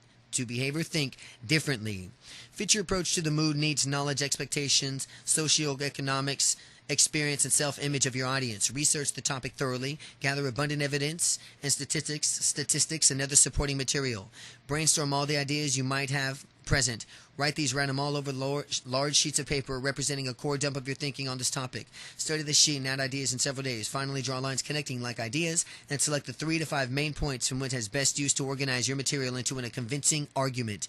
Create a set of notes containing trigger phrases, not sentences that will enable you to deliver the speech with your eyes on your audience much at the same time with constant awareness of where you are with the speech. Ones that will enable you to deliver the speech with your eyes on the audience much of the time, yet with constant awareness of where you are in the speech. Create set notes containing trigger phrases.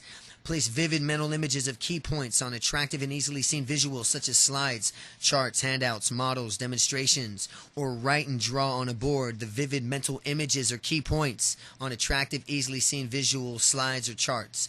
Rehearse the presentation until you're comfortable with it. Arrange the room for maximum advantage and be sure to learn how to operate any equipment you plan to use. Speeches, like babies, are easy to conceive, but hard to deliver. Deliver compelling presentations. Gives 2 people the same speech to deliver, and one will have the audience more motivated to act. Can you consistently convince your audience that your ideas are valuable to them? Yes, you can. Open with enthusiasm. Deliver an intention-getting, interesting arousal, rapport-building kickoff, and tell them that you're going to tell them. Reveal the speech's organization early on.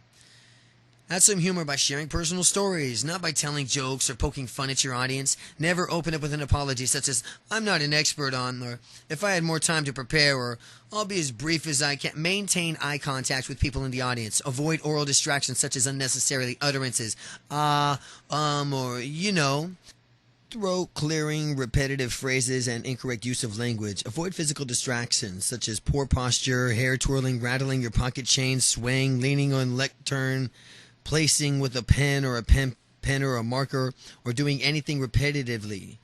Eject vocal variety. Change in inflection, pitch, volume, emphasis, speed into your delivery. Tie your conviction and confidence to your words. Control podium anxiety with the techniques offered on page 97.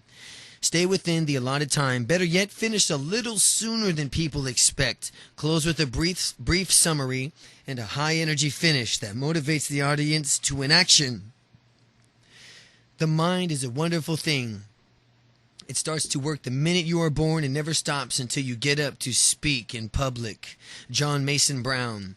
Gain confidence as a speaker. More than one opinion survey has shown that speaking before a group is our #1 lifetime fear, but although it may afflict you as much as a disease, you can overcome stage fright. Yes, you can accept the podium anxiety as a motivating force that even the most talented performers experience.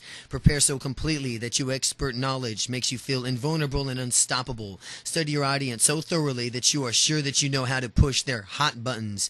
Rehearse your presentations from the very lectern in the very room where you deliver it. In the evening before you retire, visualize success. See and hear yourself presenting the great confidence and enormous triumph. Enjoy a standing ovation.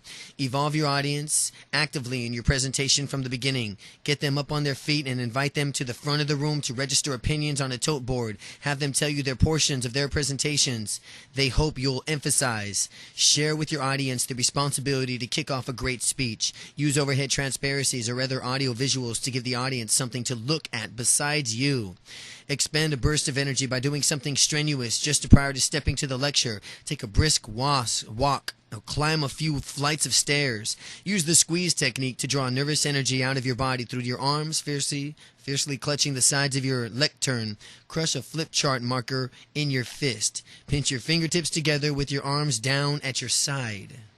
It usually takes me more than 3 weeks to prepare a good impromptu speech. Mark Twain.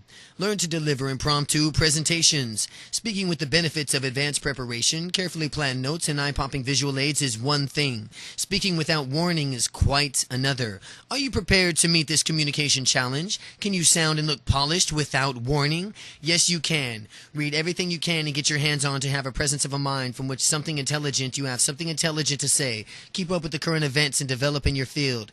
Keep up a dozen or so of your favorite memorized quotations at hand. Use them to spice up an unprepared remark.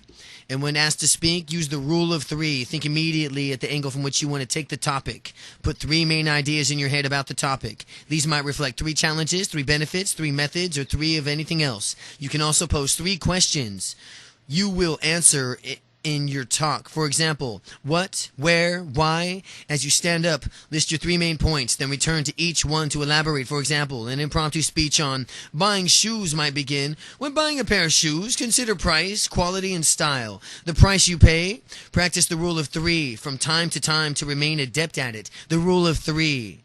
Know that you look and sound good, feeling certain that you will succeed. Be buoyed by confidence, not defeated by doubt. Keep it short and don't stray from the subject. It's better to leave them wanting more than wishing you had talked less. Reread and practice the preceding piece of advice. If any man wishes to write in a clear style, let him first be clear in his thoughts. Johann Wolfgang von Goethe. Overcome writer's block. Getting started may be the most difficult task when you sit down to write. You have all the ideas in your head, but you're just not sure how to introduce them or organize them. You are suffering from writer's block, but you could find a cure. Yes, you can. Ask yourself, why are you writing this report, letter, chapter? What do you want the reader to think about in the result of reading your work? As soon as you have the answer to this question, take a crack at opening. Skim paragraphs into a magazine, newspaper, or a book for an inspiring literacy device. Set aside half an hour each day for writing as a means of reducing the overall intimidation factor. Write first drafts freely and quickly with little time concerned with punctuation, spelling, neatness, or grammar. Construct a storyboard as an idea is for your project to come to you. Jot down 3x5 cards on 3x5 cards. Tack them on the wall. Ideas as you begin to see relationships among the cards, change their positions. As soon as your shape of your approach becomes clear, start writing. Talk about your project with a friend or an intro or a tape recorder. And the more you talk, the more the ideas in your head will arrange themselves into a pattern in your mind's eye. Place who, what, where, when, why, and how down the left margin of your page, spaced about an inch apart. Write in the answers, then rearrange them into the outline and they can work from form. Don't try to compose the introduction until the rest of the piece is written. Write the conclusion first. Then work on getting there. In composing a general rule, run your pen through every other word you have written. You have no idea what vigor will give your style. Sidney Smith. Write persuasively. Write letters, memos, and reports that sell and tell ideas to others, but we're not always as persuasive as we want to be. Can you do a better job of convincing others in writing? Yes, you can. In the document, answer these questions for the reader. Why should I read this? Why am I being asked to read this? Why should I do it? What is in it for me? Write with you attitude. Put the reader in the message. Limit I statements. Put you attitude. Put the reader in the message. Use the opening paragraph you get in your foot in the door. Grab your attention, pique interest, and build a psychological bond with your reader. Support your arguments with evidence that is clear, credible, and compelling. Write in the language of the reader. Limit negative statements.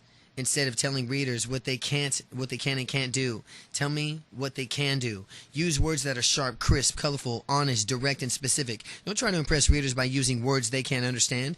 Go over your first rough draft thoroughly to be sure to eliminate completely all the unnecessary words and phrases, and that can weaken your entire message. State good news at the beginning of your message. Withhold bad news until the end. Close with a specific request. Let the reader know exactly what you want and how they can carry it out. Read and use The Elements of Style by Strunk and White and The Little English Handbook by Corbett. For a few brief days, the orchards are white with blossoms. They soon turn to fruit and else float away useless and wasted upon the gentle breeze. So it will be with present feelings. They must be depended into decision or be entirely dissipated by delay. Theodore Cuyler. Express your feelings honestly. As children, we learn how to deal with our feelings. Perhaps lessons we've got was not to be honest about your reactions to others and how others do. As a result, you may have grown up walking on eggshells, afraid to speak your mind. You can be more free with your feelings. Yes, you can. If you learn to hide your feelings, you may realize that what you've lost so far more than you've gained over the years. If so, get mad enough about those losses to follow through with these ideas. Recognize that being assertive is not the same as being aggressive. Assertiveness is insisting that you be heard. Aggressiveness is insisting that you get your way. Not everyone should get their way, but everyone, including you, should be heard. When you feel victimized, say so right away. Delaying the message only makes the eventual confrontation more difficult and increases your anger and frustration. Realize that every time you withhold a statement about your feelings, you drive a nail into a coffin of a relationship. Sublimating feelings never go away without scarring. You'll begin acting negatively towards a person for reasons that neither of you will readily understand. Never attribute to malice that which can be explained in incompetence. Give others credit for stupidity. Giving others credit for stupidity by stating your feelings may point out behavior the other person is not aware of and would be willing to correct. Pick someone with whom you'll share the unexpressed feelings. Do it constructively, tactfully, and honestly. If you get a bad reaction to sharing your feelings, analyze the experience, learn from the result, and vow to do it better next time. Don't take it as proof that you should never again tell others how you feel. Chapter 4. Build relationships. The best time to make friends is before you need them. Ethel Barrymore. Friends have all things in common. Plato. Develop immediate rapport. Rapport is a common bond you create between yourself and others. This bond enables them to identify with you, encourages them to feel better about you, and prepares you to do a better job of influencing them. You can create immediate rapport with almost anyone. Yes, you can. Greet people with a smile and a warm hello. When you say hello and goodbye with people, use their names. Learn how to pronounce correctly and the name that they want to be called. Ask to find out and spell it correctly when you put it in writing. Make a genuine inquiry about their family or about another topic important to them. Show interest in their interest. Dress as they do. Spend more time listening than talking. Continue to probe. Get them to talk about what's on their mind. Search for common passions. Examples: golfing, fishing, child rearing, reading, antique collecting. When you find one, explore it thoroughly. Ask people for advice on matters in which they consider themselves to be expert and use it. Listen to the person's tone of voice. Is it happy, sad, excited, lethargic, monotonic, varied, agitated, calm, loud, soft, high-pitched, low-pitched? Duplicate it to send a powerful subconscious acknowledgement of empathy. Observe the person's body language, especially eye contact, posture, and gestures. Match it as closely as you can without being obvious to send a powerful subconscious acknowledgement of empathy. The only way to have a friend is to be one. Ralph Waldo Emerson. Choose reliable friends. Friends nurture us when we are in pain, console us when we grieve, and share us in our delight when we rejoice. Do you choose friends enrich your life, or which from way you want to attract those to let you down, weigh you down, and take more than they give? You can do a better job of gaining friends. Yes, you can. Analyze your past failed relationships, answering these questions. What went wrong? Why? Why did the role play into the failure? What will you do differently this time? What lessons have you learned about how to pick friends? Work gradually into friendships. Don't commit unconditional trust and undying allegiance without witnessing an expressive track record of reliability. Don't force friendships. Let rapport evolve naturally. Let's be friends is a nice sentiment, but it rarely serves an inspiration for a long-term relationship. Have reliable friends by being a reliable friend. Enable the people in your life to count on you as much as you want them to be able to count on them. Apply the knowledge that there are two kinds of people in the world, enemies and friends, and the difference between them is the enemies make you laugh while friends are willing to make you cry. Choose friends who will be honest in giving you feedback you may not get anywhere else. Insist that friendships be a two-way street. Be wary of acquaintances who get a lot more from you than you get from them. Surround yourself with givers. Pay the price in terms of time, energy, and commitment in order to have closer friends. There is the same difference in a person before and after he is in love as there is an unlighted lamp and one that is burning. The lamp was there and it was a good lamp, but now is shedding light too, and that is the real function. Vincent van Gogh. Build a loving relationship. Like any organic system, a human relationship is subject to entropy. meaning that it's always in a state of decay. With a little effort, it can counteract the tendencies for your love and relationship to fall apart. Yes, you can create psychological intimacy, share your innermost experiences and deepest feelings with your person you love, talk daily about your impressions of the people and events of encounterment, reveal your most important life goals and share your reactions to the triumphs and failures of experience, maintain physical intimacy, hug and kiss in private, hold hands in public, spend time today discussing how each other's lives are in your work, your family's hobbies, and other areas of life you may not always experience together. Make each other laugh, especially in a mature relationship where you may have forgotten to the importance of being funny. Express love is the way of importance to your partner. Some needs to see proof of love, for example, gifts and things you buy. Some need to hear proof of love, for example, I love you, saying I love you, giving compliments. Some need to feel proof of love, for example, through hugs and kisses. Tell your partner which of these expressions you need. Each of them make a list of the others you can do to reinforce the feelings of being cared for.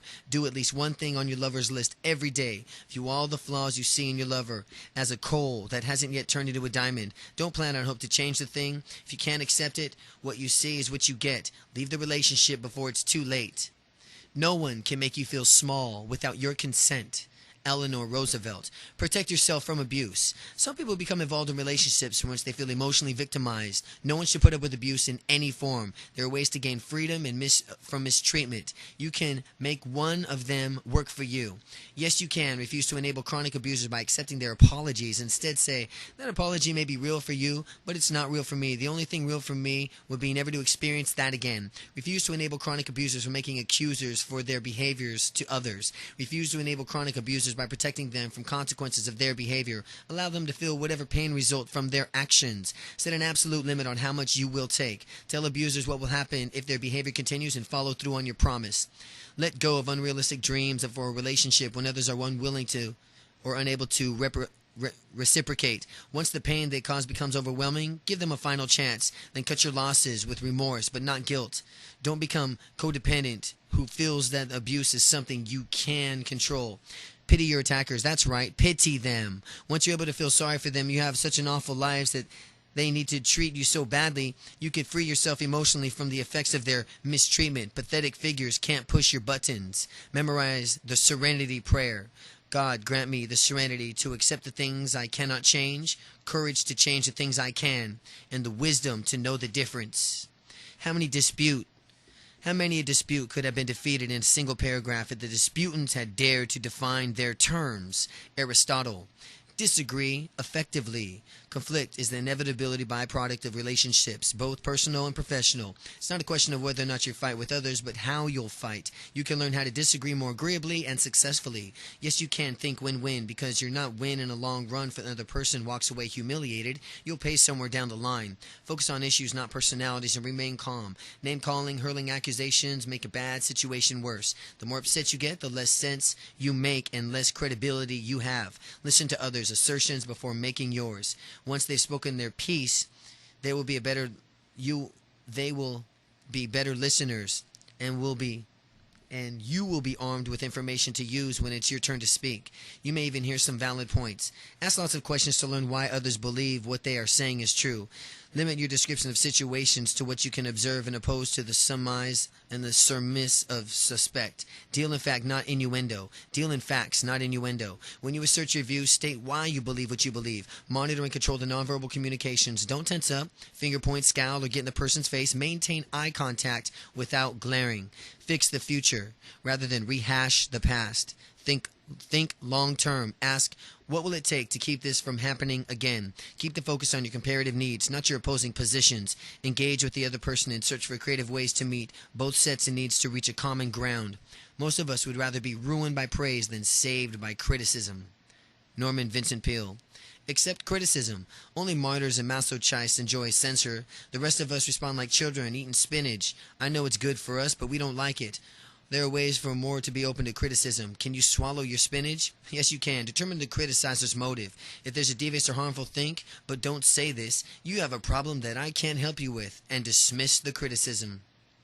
Agree that the least half of the reprimands given the world are valid, and that you will probably get your share of them. Listen closely for the truth in what you hear. There may be some. You'll also learn a great deal about a person delivering the bad news.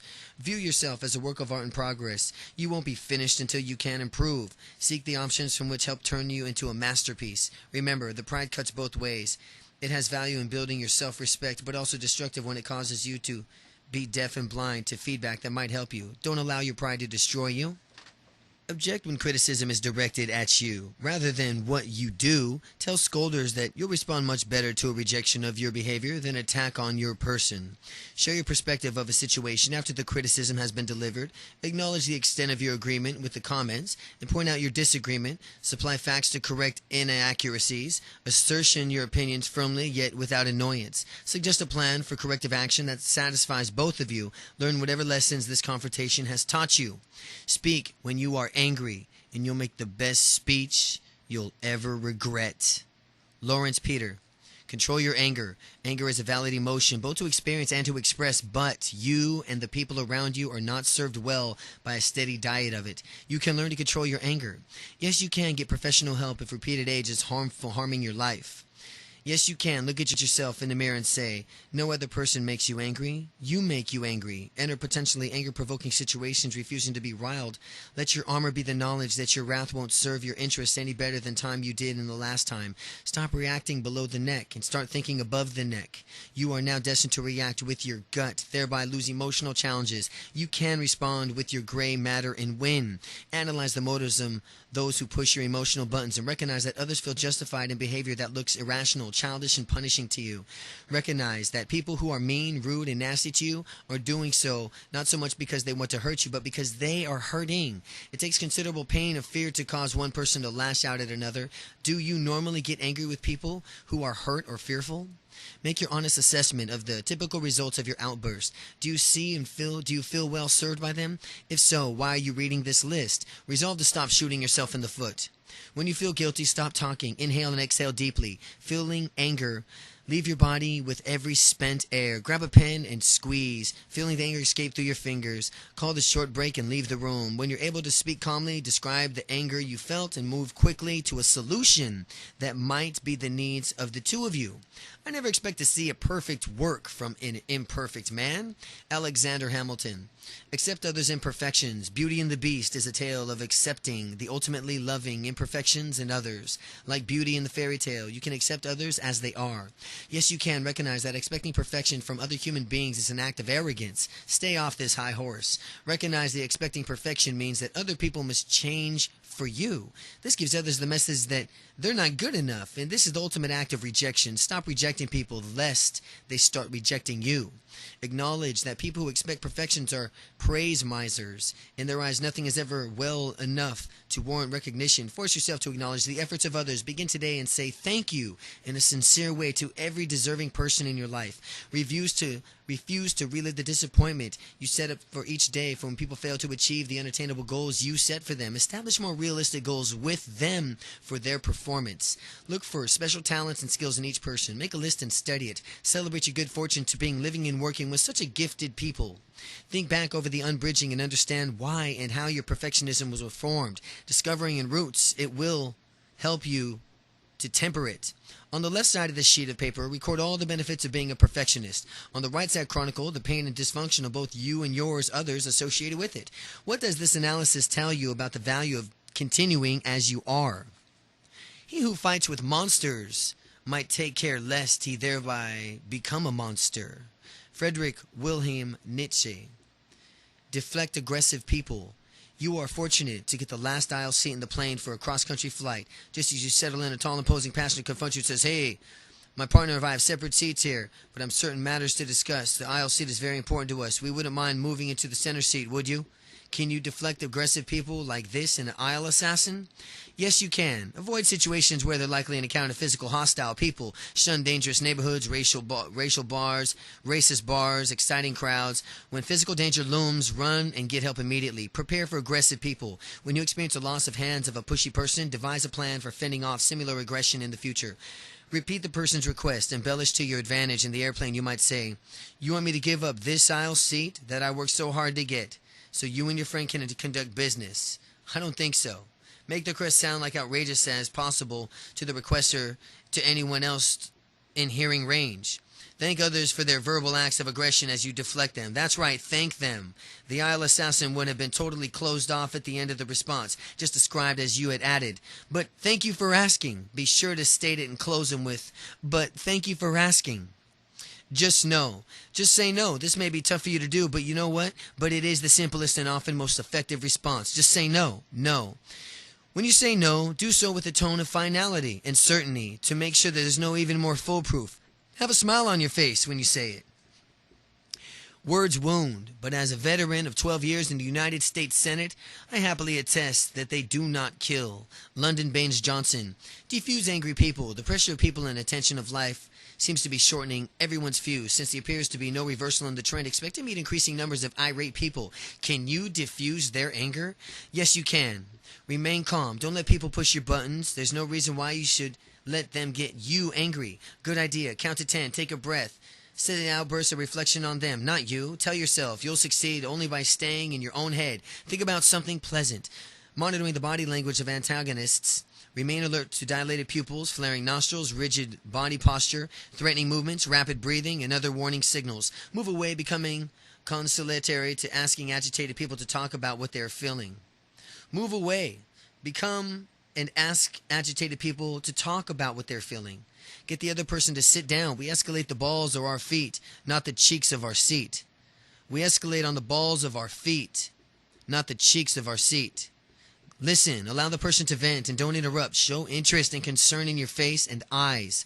After the venting is well underway, ask questions in a calm voice. Seek clarification, amplification, not justification. Emphasize by saying, I understand how you feel that way. Note that this is not the same as agreeing. It shows that you're listening and affirms the person's feelings are legitimate, which they always are. Once you listen to everything the person has to say, offer what they ask is for a remedy that meets both your needs. Then all else fails, the person continues to argue. Ask what you want me to do. What will make you happy? Then either comply or say what you cannot do, and if you can or cannot do so. If there were no bad people, there could be no good lawyers. Charles Dickens. Handle difficult people. A pundit once observed that there are two kinds of people, those who have ulcers and those who are carriers. If you have to live with the workers with carriers, you have learned to get the best out of them. Yes, you can. Take a hard look at your behavior. Are you a match with that ignites short fuses? Are your close friends to help you answer these questions? If you don't have any close friends, you already have the answer. Let problem people express themselves without interruption. Listen to them and try to understand their feelings. Reflect carefully on their words before you respond. Ask for a change that you want. Get to the point, but do so in the way that condemns the deed and not to the doer. Recognize the performance, not people in the problem. Attack and change behavior, not attitudes. Show people what you want by example. Let the people see doing the very things that you're asking them. Expect the best. Treat people as if you're already the way you want them to be. Let the self-fulfilling prophecy, the Pygmalion effect, to go work for you. Self-fulfilling prophecies. Allow difficult people to maintain their dignity and self-respect. Don't command, demand, or condemn them. Never cause them to lose face at your hands. Seek to understand people's motives so that you can figure out what might take to help them get to the change. Show people how it is in their best interest to adopt the behaviors you request. Show them how they'll avoid pain and derive pleasure by going along with you. When progress is made, say thank you. Happiness is not so much as giving or sharing. We make is living by what we get, but what we make life from what we give. Norman McEwen. Give appreciated gifts. The crowd in the shopping mall on December 26th are a good indication that not all gifts are prized by those who receive them. You can consistently please people with your presence. Yes, you can. Give unexpected gifts as a birth or baby. Take a gift or a mother, father, sibling. Remembering events aren't typical, commemorative except by you. Send just thinking of you cards. Carefully listen and observe those whom you give gifts and discover those who truly enjoy receiving. Make gifts handcrafted, presented, personal statement, especially if you don't typically create gifts you give. Give gifts wrapped in unusual packages, delivered in novel ways. An example would be a dozen roses given one day at a time. Send thoughtfully written notes, either as gifts or alongside as your gifts. Write warm remembrances in books, engrave keepsakes. When you can't afford the real thing, give a miniature, for example, a toy model of a Porsche with a personal note. Pair a book with a related present, for example, a cookbook and a gourmet ingredient. Pair a book with a related present. Pick greeting cards carefully. Pass on those that open with a negative statement. For example, I may not tell you often enough how much I love you. Write the person's name at the top of the message. Underline the phrases that are appropriate in the relationship. Add a sentiment of your own. Consider revealing planned surprises. The joy of anticipation may overwhelm the pleasantness of a surprise. Record a video or an audio tape for a loved one. No one's head aches when he is comforting another. Indian proverb. Make others feel special. You get the best results from people when you feel good about themselves and good about you. Once you've understand and accept and applied this basic truth about human behavior, you can start immediately to build more meaningful relationships. Yes, you can. Listen to one of the highest compliments you can. Listen is one of the highest compliments you can pay people, is to show interest in their ideas and their beliefs. Apologize when someone feels hurt by something you've done. Admit to your errors and accept responsibility for your role in the screw-up. Trust people by giving them more responsibility, self-determination, and freedom to act. Show greater concern for people in their lives. Remember things about them, birthdays, adversaries, and personal interest. Respond with empathy to their fears, concerns, and traumas. Thank people who help you, praise them, and they do good jobs. Be generous with your compliments. Ask for things in a respectful way. May I, please, need to find permanent homes in your speech. Call people by name. The one acknowledgement unique to them. Use people's names wherever you meet them and say goodbye to them. And then when you use the name, make certain that it's the right name. The only person wants to use you to use. The one the person wants you to use. Pronounce accurately and spelled correctly. Keep people on your mind. Wonder how they keep feeling about what's happening in their lives right now. The more you think about them, the more likely you are emphasizing with them and act in the ways that are considerate of them. Ask people for their ideas and use those ideas. Reprove thy friendly privately, commend him publicly. Allow others to save face. One way the Japanese and the Western world view relationships differently involves the concept of saving face. The Japanese culture places high value on protecting dignity and self-respect, on avoiding any possibility of embarrassing others. You can do a better job of allowing others to save face. Yes, you can. Criticize only in private, and after doing so, give others positive strokes by saying something good about their performance, confirming your support of their efforts, expressing optimism for the future, and voicing your appreciation for their cooperation. Criticize performance, not performers, saying I far more than you. Never point your finger at another person or make any form of demeaning gestures. Accept sincere apologies quickly, not allowing others to grovel. Offer apologies quickly, admit to your errors easily. Thank people when they retreat from a strongly held position, acknowledging how difficult it is to give in and how much you appreciate such a demonstration of goodwill. Accept compliments and gifts carefully and enthusiastically. Don't refuse or depreciate either one, thereby hurting the person who wants you to have it. Accept compliments gratefully and enthusiastically. Talk with people, not to them. Guard against condescending tones. Stop demanding, commanding, and condemning. Live by the golden rule. Look for ways to serve people. Anger ventilated often hurries towards forgiveness. Anger concealed often hardens into revenge. Edward Robert Bulwer Lytton. Express anger productively. Most of the time you will want to control your anger, but occasionally the best of all concern to vent it. Sometimes the importance for your feelings won't be recognized in a more dispassionate discussion. You need not fear becoming angry. You can learn how to handle it well. Yes, you can. Save your anger for a worthy cause. On the sheet of paper, write down 10 behaviors by others that anger you. Resolve and scratch 5 from the list in one of the 2 ways, and recognize that your anger about this behavior accomplishes good. And 2, take some positive action to change the behavior that upsets you. Anticipate situations in which you're likely to explode. Plan an expression of anger that communicates your indignation clearly without making you look out of control or irrational. Never seek to punish with your anger, and never allow it to turn into fury, frenzy, or hysteria. Use your anger instead to demonstrate frustration, irritation, or outrage. Stay at least 5 feet away from those whom you are expressed anger.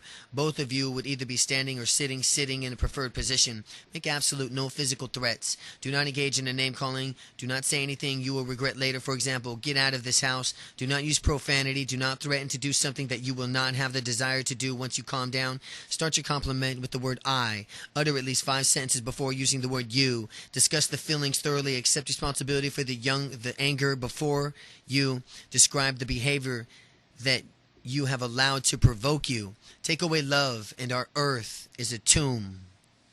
Cope with a breakup. As the song goes, breaking up is hard to do. One of the most difficult periods of anyone's life following the ending of a romantic relationship. But as hard as it may be, you can find ways to speed your recovery and get on with your life. Yes, you can. Denial helps you survive the initial shock. For example, she'll return to me. She comes to her senses. But don't remain in denial once the reality is clear. Don't allow anger to consume you. Your indignation will prevent you from acting intelligently in the way that benefits your long-term best interest. If you feel guilty about something you did, it may participate or precipitated the split. Remember that both parties are equally responsible for the health of the relationship. If you did something really bad, vow never to do it again in the future. Before you reach out and attempt to patch things between you or the two, be certain that both of you share a genuine commitment to making things different, better this time. Expect the experience of depression, which is either a sign that you're starting to accept reality or a possible indication that you need professional help. Protect yourself by remaining isolated for a while from potential new relationships. One day you'll be ready to commit the old relationship to memory and prepare the following of a new energy in yourself.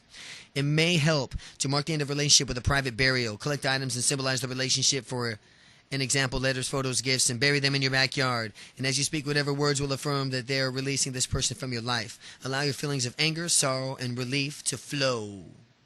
Chapter 5. Motivate others. It's not that the martinets that make an army work. It's the morale that the leaders put into the men that makes an army work. Harry S. Truman. If anything goes bad, I did it. If anything goes semi-good, then we did it. If anything goes real good, then you did it. That's all it takes to get people to win football games. Paul Bear Bryant. Gain respect as a leader. This is the one thing to be given as a mantle of leadership. It's another to have those who supervise feel you deserve it. Follow the examples of great leaders of our time, and you can increase in respect you receive as a leader. Yes, you can. Leaders have visions. They dream. Find out where you want to go, write it down, and get excited about it. Put something in your plan and excite the people around you, and then share the visions with them. Did Martin Luther King Jr. do any less? Leaders, listen. Learn the desires, aspirations, worries, and frustrations of your people. Find out what ideas they have for achieving your vision. Did Mahatma Gandhi do any less? Leaders earn trust. Be honest with people. Have your word be more valuable things you own. Did General Norman Schwarzenkoff do any less? Leaders uplift others, praise and reward those who perform well for you, give you a piece of that pie. Did Sam Walton do any less? Leaders maintain humility, give more credit to the people than they expect, accept more blame than you deserve. Don't get seduced by your own press clippings. Did Paul Bear Bryant do any less? Leaders have fun. Supervision isn't a penance. Drop your guard. Laugh at yourself. Create an atmosphere where smiles generate all the light needed to do the work. Did John F. Kennedy do any less? Leaders serve. To be more concerned about the welfare of people than you are about yourself. Ask, what did I do for my people today? How did I support their efforts? How did I motivate them? How did I give them what they need in order to give me what I want? Did Moses do any less? To have vision, to listen, to earn trust, to uplift others, to maintain humility, have fun, and to serve. If you can dream it, you can do it. Walt Disney. Create an inspiring vision. As a leader, you are in charge of a big picture. Your people depend on you to articulate the values, beliefs, and missions that will drive this organization. You can meet their expectations and create a vision that will inspire them. Yes, you can. Reserve time to dream. Disconnect from the firefighting pressure of work. Take exotic vacations. Enjoy escape weekends. Plan a few mental health days each year. Use time away from regular routines to fantasize about tomorrow. Set new goals. Dream up new products and services. Ask what if, why not questions. Search for new connections between old ideas. Your vision probably needs to be considered with a larger vision, perhaps that of a boss, your division of your company. Study your creeds, values, beliefs for guidance and inspiration for forming yours. Put your vision down on paper. First, address your leadership role. What changes do you foresee in the role? What plans do you have for bridging changes about? Form the larger vision of your company, your plant and department, for your store, your team, depending on the level of responsibility. Include value statements about the people, for example, rewards, recognition, development, diversity.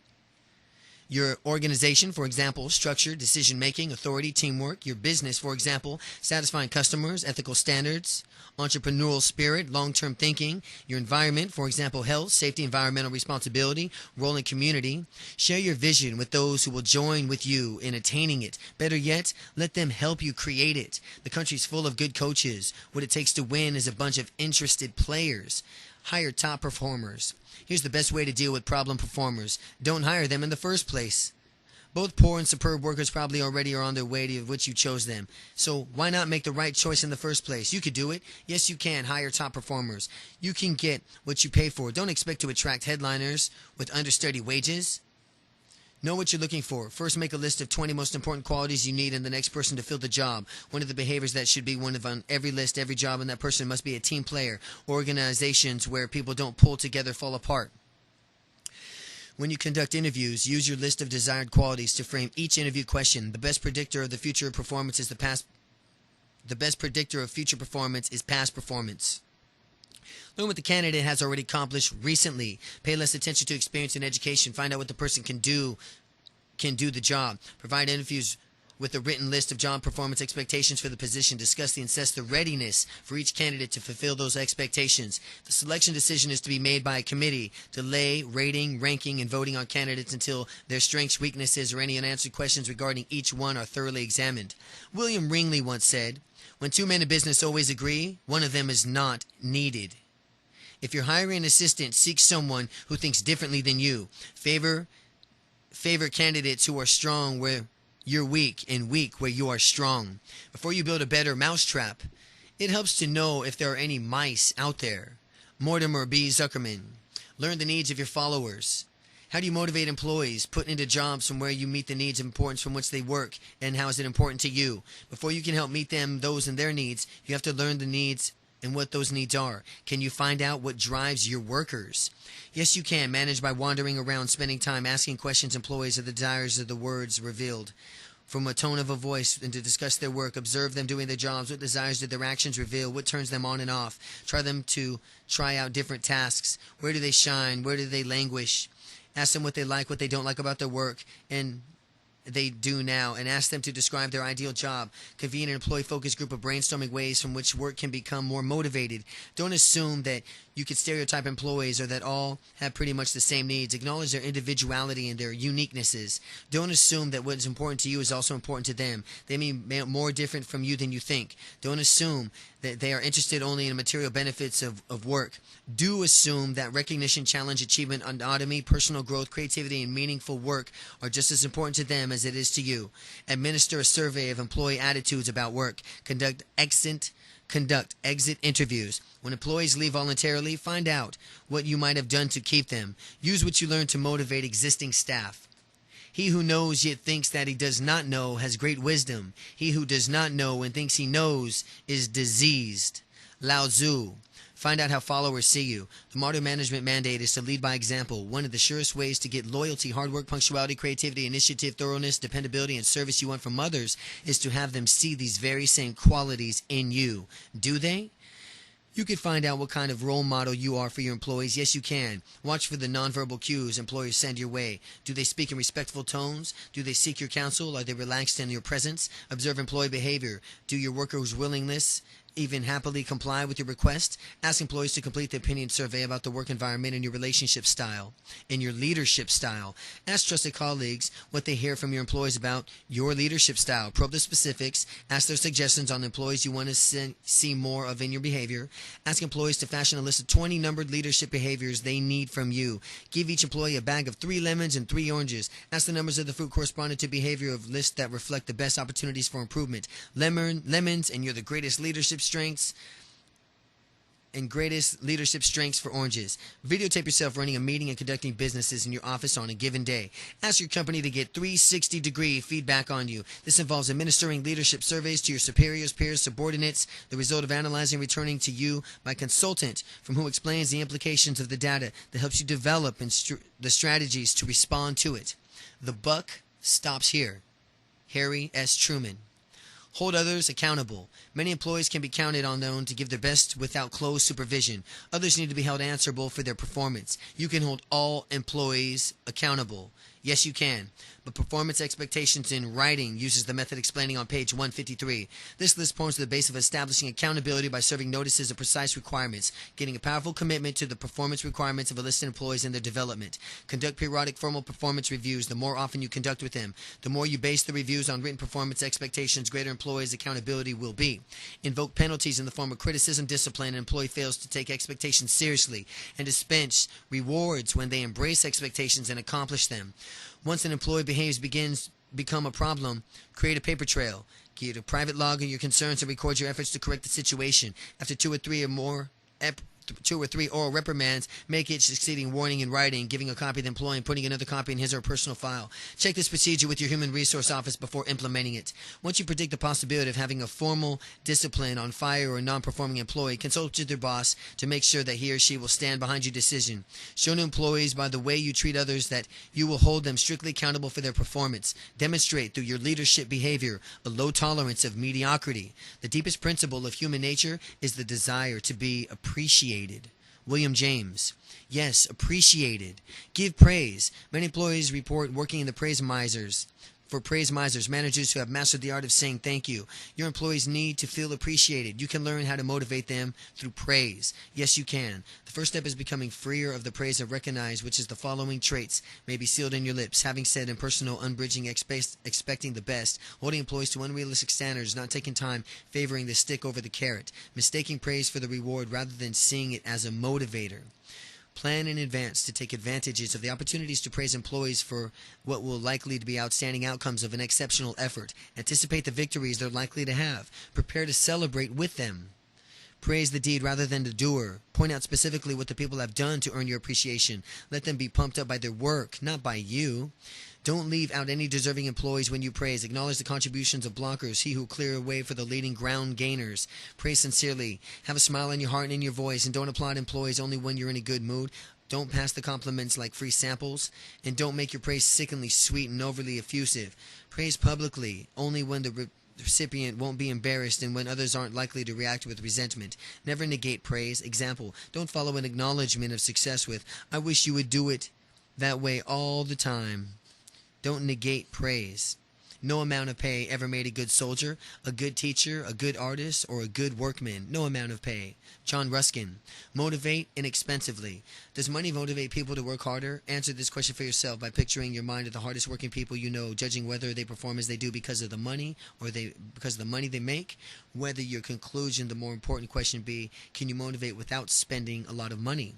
Yes, you can. Write personal notes, appreciation to every member of your team, and the completion of the important project. Public and accomplishments of the year. Booklet describing victories of picturing the victors. Give plum assignments to the hard workers. Take time to counsel employees of their professional development and on their career directions. Hand out tickets to sporting and cultural events. Buy copies of the largest business bestsellers for your team.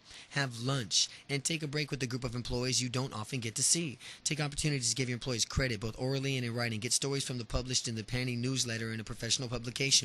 Appear in initial meetings on focusing groups, quality circles, and task force to express your appreciations. Manage by wandering around. Show an interest in the employees that they're doing and thank them on the spot. Send employees to skill-building seminars. Send employees representing you at an important meeting. Best idea. Ask employees how you can best show your appreciation and give them what they want. Do not use a hatchet to remove a fly from your friend's forehead. Chinese proverb. Criticize constructively. In constructive criticism, a contradiction in terms no, criticism can elevate rather than annihilate, build up rather than tear down, or enhance rather than diminish, can give criticism that minimizes the defensiveness in others and encourages them to improve their performance. Yes, you can. Criticize in private, criticize in private, criticize in private. You may want to find out first whether the person wants feedback. Ask, would you like a second opinion, or do you want to know how I feel about that? Before you open your mouth, examine your heart. Don't believe you can help the goal of constructive criticism while you feel angry, insulted, or wronged. Condemn the deal, not the doer. Separate the sin from the sinner. Say what you see. Focus on what you happened rather than what the person did. Avoid the word you. Say what's wrong with the behavior, point, or specific negative impact on the organization, term, the person, or the view. Ask the person to explain what happened. There may be a good reason for his or her behavior, and find out. Paint a clear picture of what you expect in the future. Suggest what corrective action is needed to get there. Better idea? Let the other person suggest the remedy. Ask, what will it take to keep this from happening again?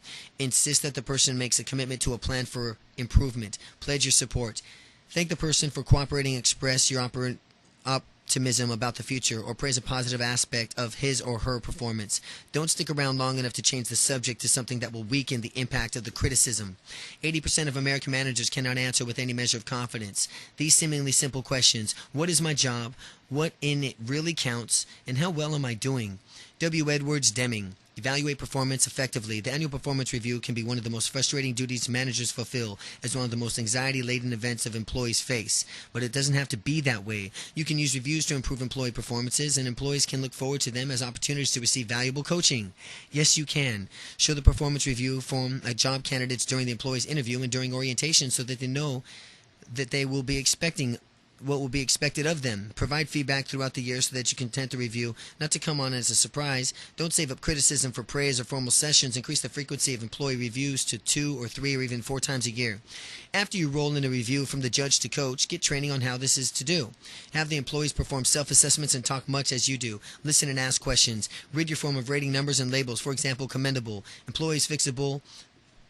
Employees fixate on them and lose sight of the making of a commitment of improving performance. Replace performance adjectives, for example, dependable, with statements about the specific expectations of the employee you are reviewing. For example, respond to requests for credit verification within 24 hours.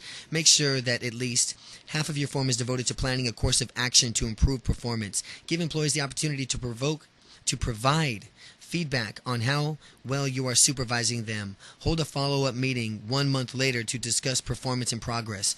Lord, make me an instrument of thy peace. Where there is hatred, let me show and sow love. Where there is injury, pardon. St. Francis and Assisi. Resolve conflict among others. When people around you react to stress and competition by going into each other's throats, you need the wisdom of Solomon. The job of reference isn't easy, but you can do it. Yes, you can. Establish unequivocal office policies so to minimize conflict. Be firm in your requirements regarding job performance, employee rights, ethics, treatment, and customer cooperation.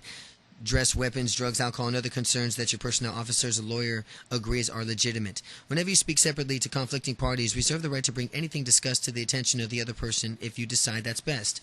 When you invite conflicting parties to your office, set of ground rules for conversation will be controlled, civil, and free of accusations.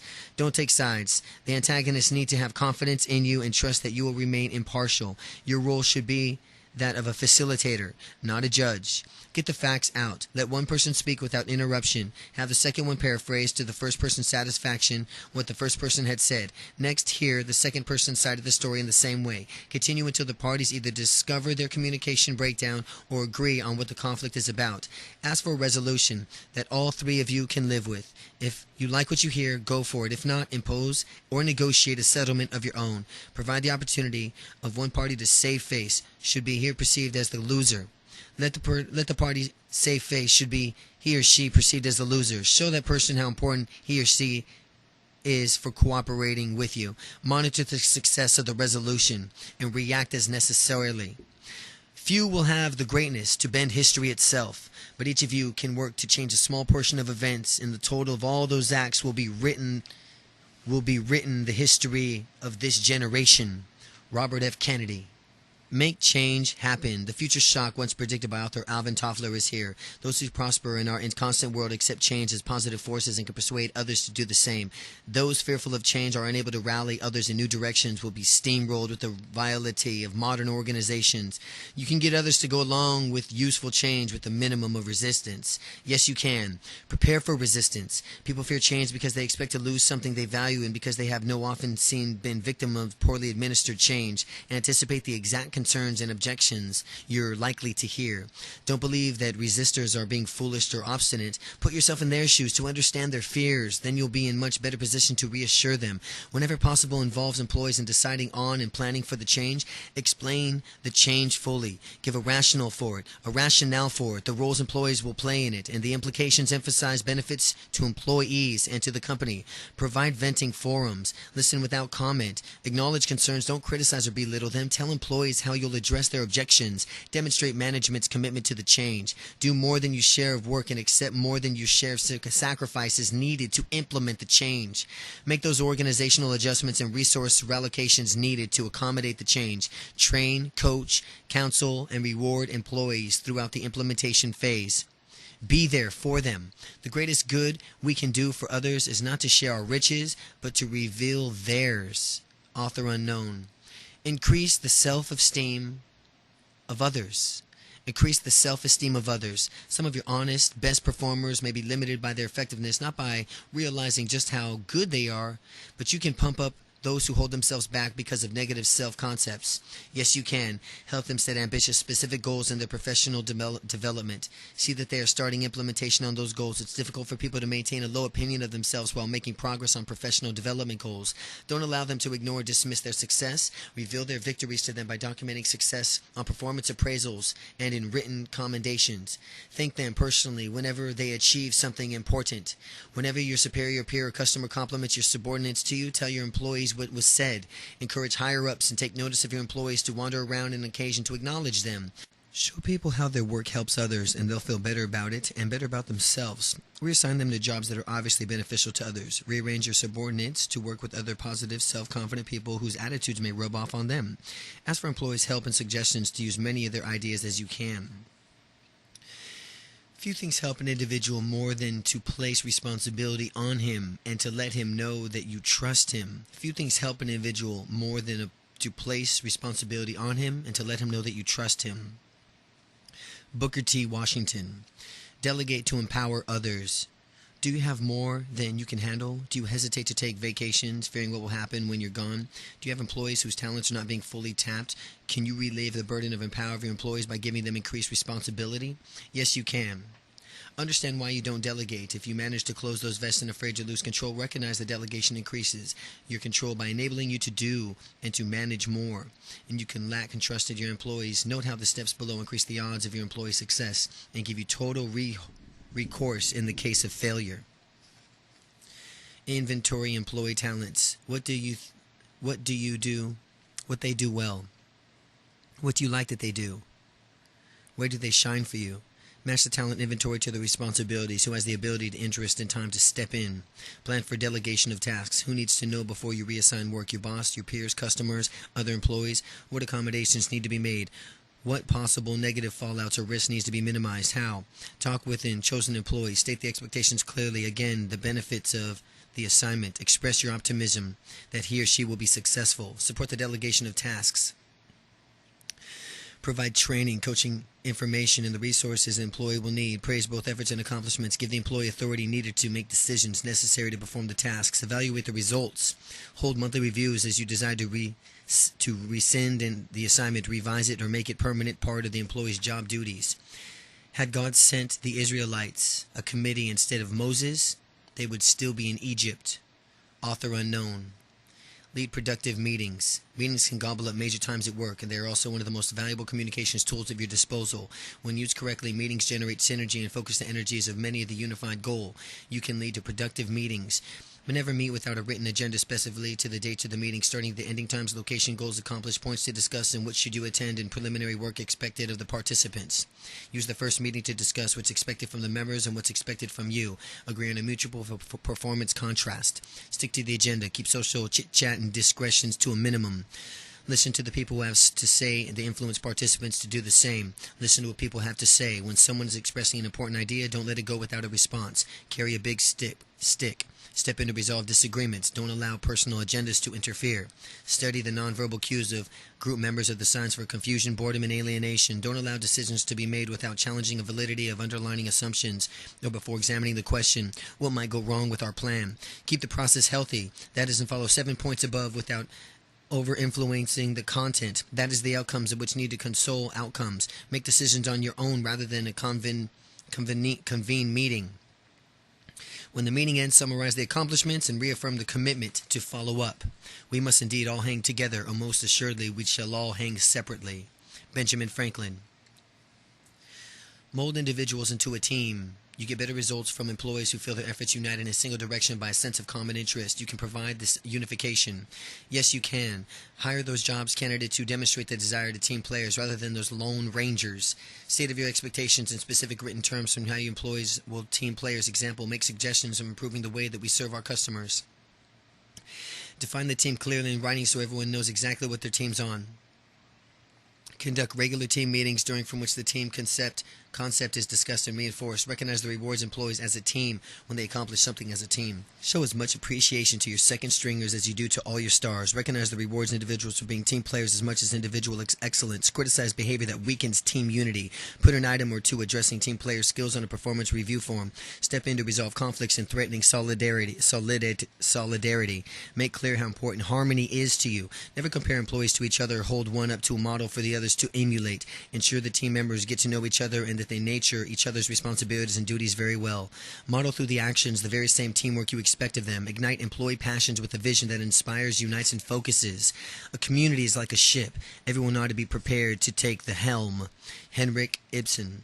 Manage a self-directed team. The idea behind the self-directed team is to liberate a group of workers to do what's required of them. One team member shows the organization expects they are free within certain boundaries to determine the best way to attain those outcomes can be help self-directed team to go and prosper. Yes, you can form the first self-managed team in the company. Select the members who you'd like to strive under the new system, thereby establishing an initial success. Train the team of their supervisors of the self-managed team how to and their behaviors to require them. Continue the training even after the team has begun to operate. Provide teams in their own supervision with the clear purpose to tell them exactly what the rationale is, asking for them to function this way. Emphasize the benefits to them. Show them that they'll be contributing more positively to the organization. Give the teams clear expectations of what they're to accomplish and the degree of quality they are to attain. Establish mutually agreed upon measures of success so they can gauge their outcomes. See the supervisor gives the team frequent feedback of their performance. Make sure they know what they're doing, particularly in the early days of team effort. Provide every assistant worker needed to redirect the efforts in more productive direction. See the team members get an avalanche of positive reinforcement from each other, from supervisors, from upper management, from customers. Support the supervisors of the teams with coaching and encouragement. Stand behind them. Training is everything. The peach was once a bitter almond. Cauliflower is nothing but a cabbage with a college education. Mark Twain. Training is everything. The peach was once a bitter almond. Cauliflower is nothing but a cabbage with a college education. Sponsor useful training. Many companies spend a great deal of money and train employees. When the investment is not always returned in terms of visible benefits to the bottom line, you could sponsor training in your company that produces valuable results. Yes, you can. Use performance review results to survey superior peers, subordinates to decide which training to provide. Have employees meet supervisors prior to training to agree upon exactly what they should be looking for to get out of the experience. Organize shorter sessions spread out over time rather than longer, more concentrated sessions. 5 consecutive days training is not likely to retain as well as applied for a fully half-day session held once a week for 10 weeks. Ensure the training programs have clearly stated learned objectives, consist practical examples and applications, provide opportunities for participants to influence and to thrust the content, including activities that involve them in learning and give plenty of openings to ask questions. Hire the best trainers available. Don't look to save money in them. Usually get what you pay for. Ask participants to evaluate the training they received to suggest should they be eliminated, added, improved before it's offered again. Ensure the trainer responds for the feedback. Prior to the end of the training session, have participants construct action plans to how they apply and what they've learned to do their job. Insist the participants discuss their action plans with their bosses immediately following the seminar. Chapter 6. Prosper at work. By working faithfully 8 hours a day, you may eventually get to be a boss and work 12 hours a day. It's not enough to be industrious, so are the ants. What are you industrious about? Henry D. Thoreau. Find out what your boss expects. To work for a puzzle. One of those bosses who believe he or she hired a psychic. You are expected to read the boss's mind, knowing what is to be done and how to do it. Unless you ask, these secrets won't be revealed until it's too late. You can unravel the mystery. Yes, you can. Ask for up-to-date job descriptions. You may have a current job description that covers only the scope of your responsibilities. The what. Explain to the boss to do your job better. Know the why and how and to what degree of quality. Ask these expectations be written down for each of your duties. If your boss won't and can't provide with the written expectations, write them down yourself, then submit them for a revision of approval. Discuss them to ensure both that you understand each of them and mean for them to do the same thing. Never leave puzzles presence without a contract. When given an assignment, tell your boss exactly how to plan to approach it and what you plan to do and expect to get the results to take. The results to take to get approved on your plans now so that you won't later hear that that's not what I wanted, that's not the way I wanted it done. Ask other employees about their understanding of the boss's expectations. If only them had more effective than the deciphering of the boss's needs. Learn from the person's success. Conduct an intense study of your boss over the next 30 days. Spend a great deal of time for his or her presence. Pay attention. Observe his or her behavior more closely than any time before. Listen more intently than ever you have. At the end of the 30 days, synthesize what you have learned about what's important to your boss. A man should live with his superiors as he does with fire, not too near, lest he burn, nor too far, lest he freeze. Diogenes. Please your boss. Your boss to serve the pleasure of your boss. The more pleasurable you make your service, the quicker you'll get to the top. You can find your way to delight your supervisor. Yes, you can. Each day do something to make your boss look good, especially in his or her own boss. His or her own boss. Learn the greatest pains or frustrations your boss experiences. Eliminate at least one of them. See the problems get resolved before they reach your boss's desk. If you present a problem to the boss, go in armed with possible solutions. Keep the boss informed. Never let either good nor bad news come from anyone but you. Praise your boss to others unlikely to spill the beans of you. Learn the boss's expectations for your performance. Don't start any new assignment without being absolutely sure of what and how the boss and what he's looking for. Find out what skills he or she considers you to have at least adept to. Immerse yourself into a professional development program to perfect them. Save money for your company. Discover ways to think cheaper. Make money for your company. Discover new markets and ways to get additional business in old markets. Be seen as an innovator. Find ways to do things better, faster, differently. Take such great care of your customers, both internal and external, that they praise you to the boss. I don't meet competition. I crush it. Charles Revson. Serve customers expectationally. Corporate dynasties have been built on stellar customer service. Federal Express, Disney, Nordstrom's, Walmart, dramatic visible examples. Your company's name may not be the household word, but you can improve your bottom line today through greater responsiveness to the people from who pay your salary. Yes, you can. Remember, you're always either servicing the customer or servicing someone who is servicing the customer. Act like it. Treat your employee the way you want to be treated by the customer. If you were a customer, if you abuse your employees, don't surprise that they abuse your customers. Make the expectations for the treatment of the customers exceptionally clear to the frontline servicing provider. Anticipate. Don't merely respond to customers. Meet their needs before they ask and solve their problems before they complain. Give your customer far more than they expect. Listen attentively in complaining customers and solve their problems quickly, generously, helpfully, thankfully, remorsefully. Never allow your customers to hear no or that's not my job. Communicate with customers. Don't allow them to be punished into unclear policies, improving the direction you give them as well as any signs you want them to heed. Be scrumptiously honest about products and services. Be scrupulously honest. Gather your employees to brainstorm answers to this question. How can we better serve our customers better, faster, differently than the competition? Continually ask your customers what you're doing, listen to their answers, and act on them. It's what you learn after you know it's all that counts. It's what you learn after you know it all that counts. John Wooden. Find out how well you're doing. Ask most employees how they think about the feedback received from their boss as well as response. What feedback? If this was your dilemma, you can find out ways to get your boss to provide constructive criticism about your performance. Yes, you can. The next time your boss fails to react to something that you do, ask the question, what's one thing I might have done differently to get a better outcome? This question is more likely to get helpful responses than asking more generally, how did you like the job I did? The question is what's the one thing I might have done differently to get a better outcome? Ask your boss what one thing a big boss would say about your performance. Answer it likely to be flimsily disguised piece of feedback from your boss. Get a hold of employee performance review, possibly one used in your company by managers to give feedback. Listen to complaints the boss might make overall performance that aren't directed towards anyone in particular. Ask what you do to improve that area yourself. Ask a close colleague of your boss what kind of your boss thinks of your performance. Don't run to your boss off by blowing up and retrieving when you do receive some criticism. If you're not fired with enthusiasm, you'll be fired with enthusiasm. Vince Lombardi. Increase your chances to advance. A promotion isn't something that just happens. It results from careful planning along the way. You can figure out what it will take for you to get ahead. Yes, you can. Early in the career, ask your boss how to help you create a career map. Lays out possible routes through the hierarchy. The plan should include dues from which pay informs some time and a great professional development and performance standards. Upgrade the map yearly. Learn on to the mentor. Who may or may not be your boss? Write down your career goals and ask the mentor for advice on how to attain them. Don't push so hard and the salary gets too far out of line with someone for your position. Top management may find too costly to promote or to retain you. Study the routines of others ahead you've taken to top to emulate them. Remain alert on new openings. Don't depend on your boss, who may be afraid to lose you. Ask the support of your bids for available positions that might help you advance. Without becoming a nuisance or running in the risk of being seen over ambitious, remind your boss periodically of the interest of any upward mobility. Be friendly and helpful to the people in the position from which might aspire. They may be asking to recommend a placement for themselves one day. Establish a reputation outside your company as an expert. This may get a specific job offer, and your boss may now see the need to retain you by offering you a promotion. I am not for myself. Who will be? If I am only for myself, what am I? Hillel the Elder. Sell yourself effectively. Your success will advance your career only if others find out about them. You can keep the people in your company informed about the value of your contributions without blowing your own horn too loudly. Yes, you can. First, be certain about the good product to the market. Be very good about what you do.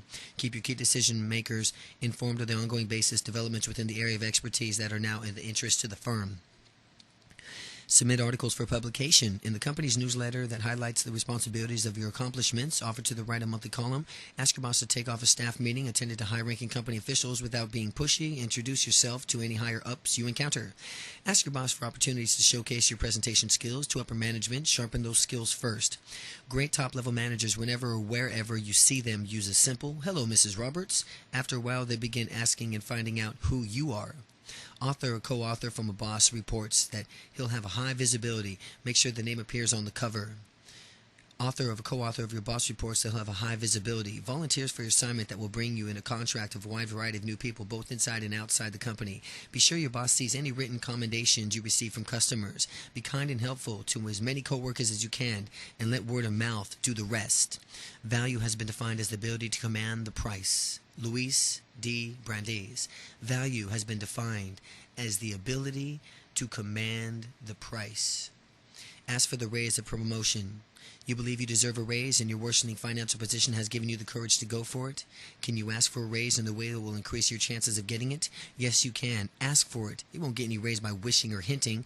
Know exactly what you want and then when. If your boss responds to you in a request by asking for you think you're worth, state the amount confidently. Justify your request in terms of the value of the contributions to the bottom line. Be specific. Let the boss see how you're giving you a raise is a good idea. Time to request to coincide with some good news the boss has received or with your having recently put in the particular exemplary performance. Never base an appeal on financial need, performance, and selling factors. However, you are wise to point out any past wage freezes that may have led to your being paid less than your value to the firm warrants. If you heard that your performance has been earned as a raise, ask what you can do or what you haven't been doing. Get specific suggestions that you can incorporate into the future behavior so you succeed in the next time. Ask the boss to agree to review the performance in another 6 months and to reconsider the raise. Anticipate the most likely objections to your request. Be prepared to dismantle them. If the answer is no, negotiate creatively. What can be your boss offered besides money now? Money at a specific date in the future, reduced working hours, days off, increased benefits, more training, job reassignment, large discounts on company products? Ask. The secret of success is making your vocation your vacation. Mark Twain. Make your work fun. Successful people don't hate what they do.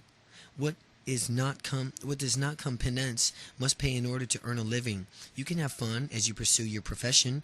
Yes, you can. Talk to people who benefit from your work. The more valuable you realize your service is, the happier you feel about providing it.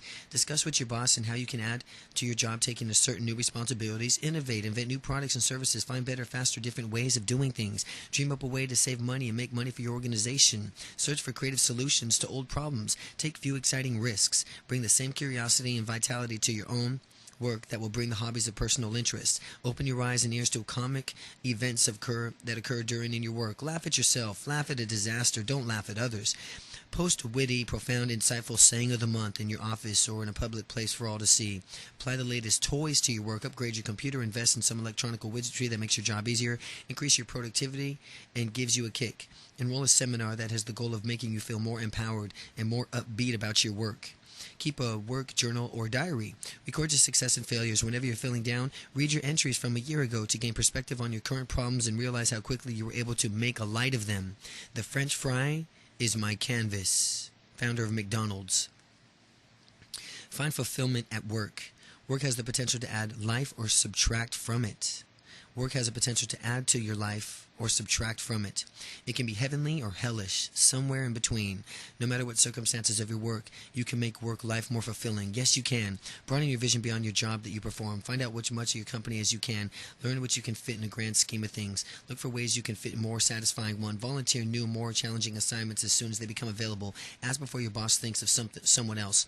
Ask your boss what would be the two that you can do to raise the level of responsibility and creativity in the present assignment. If you want to have more enriched jobs, ask for it. Make specific suggestions. Expand your capabilities, learn new skills, enjoy feelings that you can do the job as well as anyone has ever done it. Take advantage of opportunities. Help coworkers succeed. Take newcomers, less experienced employees under your wing. Teach them everything you know. Your excitement will grow as they do. Dream up ideas for doing your job better, faster, differently. The resulting variety cost savings will pump you up, as will the appreciation you receive from your superiors and customers. If none of the ideas above do the trick for you, then you're determining to feel better about your vocation. Start hunting for a new situation that meets your needs to grow while you work. Manners are like a zero in the arithmetic. They may not be much in themselves, but they are capable of adding a great deal of value to everything else. Freya Stark. Practice business etiquette. The golden rule is important in business as everywhere. Treat people with respect and consideration, and they'll return the favor. Furthermore, there is a certain rule of conduct in business that others have every reason to expect you to follow. You can meet these expectations. Yes, you can return phone calls within 24 hours when the person asks, "Is this a good time for you to talk?" When holding a meeting in your office, have your incoming calls, if there's a vital call you need to take, explain to your guest in advance. Don't keep appointments waiting with a personal explanation and a sincere apology. Answer letters within 10 days. Respond to every request to them. Get to a meeting on time. Don't monopolize discussions if you lead meetings. Start them and end them on time. When making presentations, don't go even 1 minute over the allotted time. Introduce people properly. Present the younger, lower-ranking person to the older, higher-ranking person. Address doctors, judges, military officers, academics, elected officials by their proper title. Remain sensitive to the culture, religious laws, and diet of international visitors and colleagues. Study the practices of other nations before you visit them. Get a book on table manners for business meals. RSVP within 1 week to all invitations. Write thank you notes to acknowledge any thoughtful act. Time is the coin of our life. It is the only coin you have, and only can determine how it will be spent. Be careful lest your other people spend it for you. Carl Sandburg. Get organized. Disorganized is the major contributor to stress. One of the reasons we don't achieve our goals. You can achieve and avoid this disease of clutter, poor planning, and disarray. Yes, you can get organized. Make time to organize. Set yearly goals, monthly goals, objectives, weekly priorities. Don't start a new task until you have everything you need, information, supplies, and so on, and get it underway. Plan ahead. Lay ahead subtasks needed for overcoming these weeks in order to accomplish a master task. Keep a to-do list. Tasks needed according to the value A, high, B, medium, C, low. Work on only high-value tasks. Update your list at the end of the day. Do one of 4 things whenever you pick up a piece of paper. Pitch it and send it to someone else. Act on it. File it. Never put it down without performing at least one action. Do one of 4 whenever you pick up a piece of paper. Pitch it, send it to someone else, act on it, or file it. Pitch it, send it to someone else, act on it, or file it. Never put it down without performing one of these actions. Sort the paper you need file to into a to-do, to file, to read, pitch to the rest. To do, to file, to read. Stop being a collector. Put away papers, files, and other desk clutter that you haven't looked at for 2 weeks. Divide complex projects into manageable pieces. Attack the project piece by piece. Solve one problem at a time. Write down every promise you make and everything you need to remember right away. Never on slips of paper. Always using a schedule system and note-taking procedure that works with you. On this master list, note the tasks you'll complete today. Maintain an appointment calendar. Use a coordinated system to keep tracks of projects. Keep your desktop cleared for action. Dost thou love life? Then do not squander time, for that is the stuff that life is made of. Benjamin Franklin. Stop wasting time. Often, without thought, we allow time wasters to gobble up chunks of our day. We can prevent these minute maulers from doing their damage. Yes, you can. When planning a new activity, anticipate all the mites that go wrong if you won't be forced to fight fires when your unexpected crisis occurs. Don't answer the telephone during a meeting or a project that disturbs the flow of progress or causes that waste other people's time. Keep your desk and office organized so that you have a quick access to what you need. Put things in the place where you don't have to hunt for them. Delegate effectively so you are not busier than the subordinates and you can make the best use of your time. Communicate with the intent to be understood so that you don't have to send the same message twice. Improve your listening skills so that you'll never be paralyzed by uncertainty about what someone has asked of you. See the meeting you attend to starts and ends on time, and there is no unnecessary deviations from the agenda. Stop smoking. You may spend hours each buying cigarettes, hunting for them, lighting them, taking them, flicking them, snuffing them out, and emptying ashtrays, coughing, and reading articles about cancer. Stop smoking.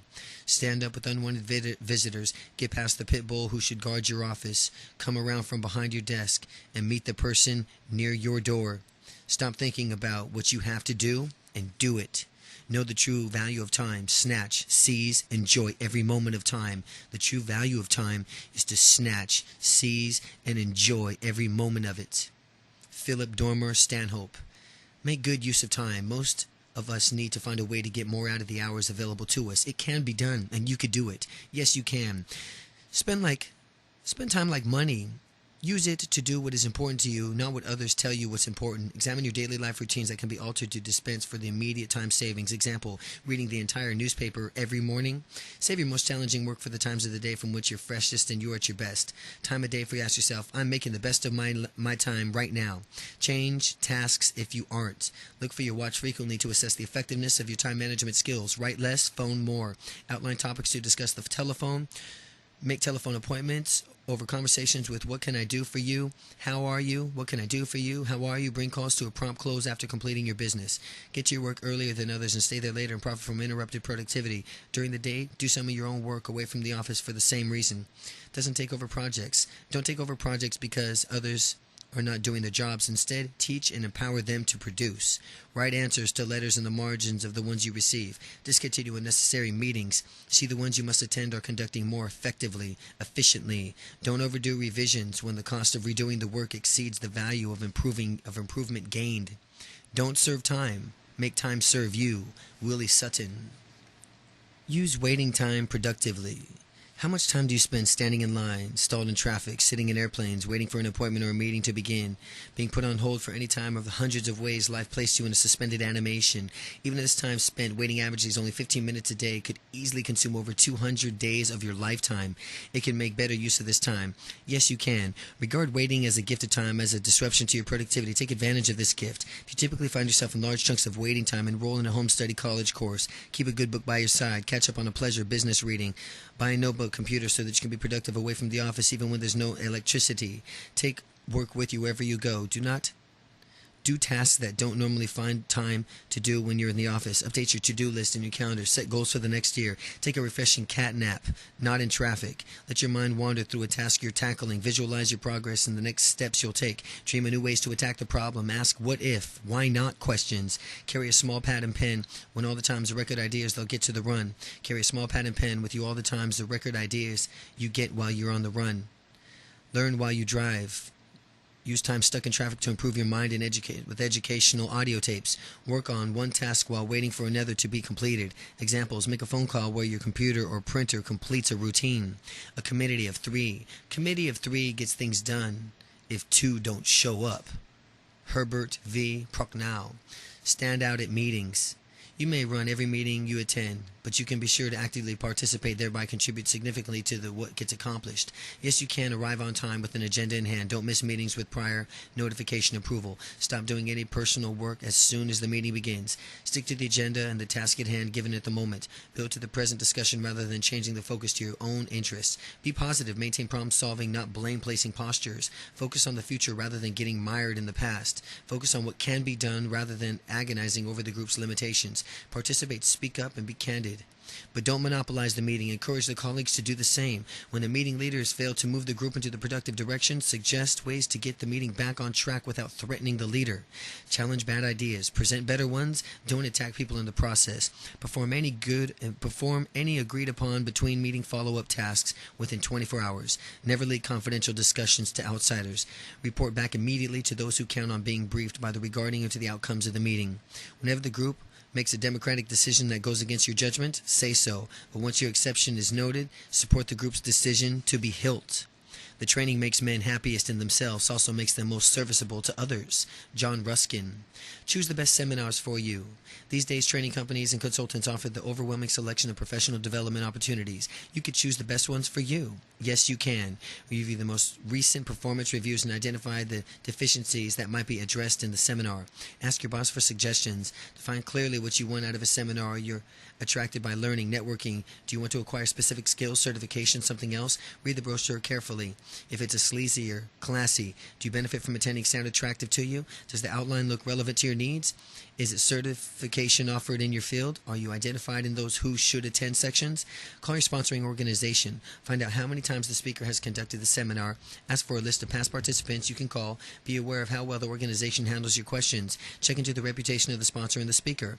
How well are they known in the field? Is it guaranteed of satisfaction provided? Call the speaker. Ask about the format. Is it all lecture? Will the attendees form a small group, role play? Does the schedule allow time to question for answers? How do you feel about his or her responses? Find out how many people are likely to attend. Lower price seminars may attract hundreds. Great for networking, but not great to relying on individual attention. Decide whether the fee seems correlate with the perception of the quality of the program. Don't pay too much. Don't search for bargains. The shy man will not learn. The impatient man should not teach. Ask and learn. Hillel the Elder. Get the most out of a seminar. Those who profit the most from seminars plan their approach to this learning opportunity. You too can get more out of a seminar you attend. Yes, you can. Before you go, talk to your boss or someone else from whom can set goals for gaining specific new skills. Prior to the seminar, read a book of the topic, preview whatever materials are made available by the instructor. Arrive ready to hit the ground learning. Be sure you know how to find a seminar location. Arrive 30 minutes early. Introduce yourself to the instructor and to the other participants. Build a network of contacts. Be an active participant, considering meeting room laboratories where you will try new behaviors, take risks, and engage in self-discovery. Avoid doing business during breaks. Let your office know that you won't be available to take calls. Take notes and resolve within 24 hours and then once a week until you have achieved the learning goals. Connect with what you learned to yourself. Don't think so-and-so needs to hear this. So-and-so is not at the seminar. You're there to clean up your own act. Build your own action plan. At each break, write down those ideas that might implement you into a daily work. Meet with your boss the first day back from the job. Reveal your new ideas. Ask your boss to identify which strategies could and should have priority, and get your boss to support you putting them into practice. Request an ongoing coaching relationship. There's no future in any job. The future lies in the man who holds the job. George Crane. Survive the reorganization. Hanging on to your job following a takeover or downsizing of the company is a blessing, but the immediate aftermath can be stressful, fraught with uncertainty. Can you do something to improve your morale, productivity, and ability to survive in an uneasy period? Yes, you can. Don't wallow in guilt over your friends who are gone. You'll need to be your best to survive in the next round of cutbacks. Stay out of the grapevine. Top management will think less of a trustworthiness if they think the wind of criticisms you have, the chances that you have unwilling to state openly.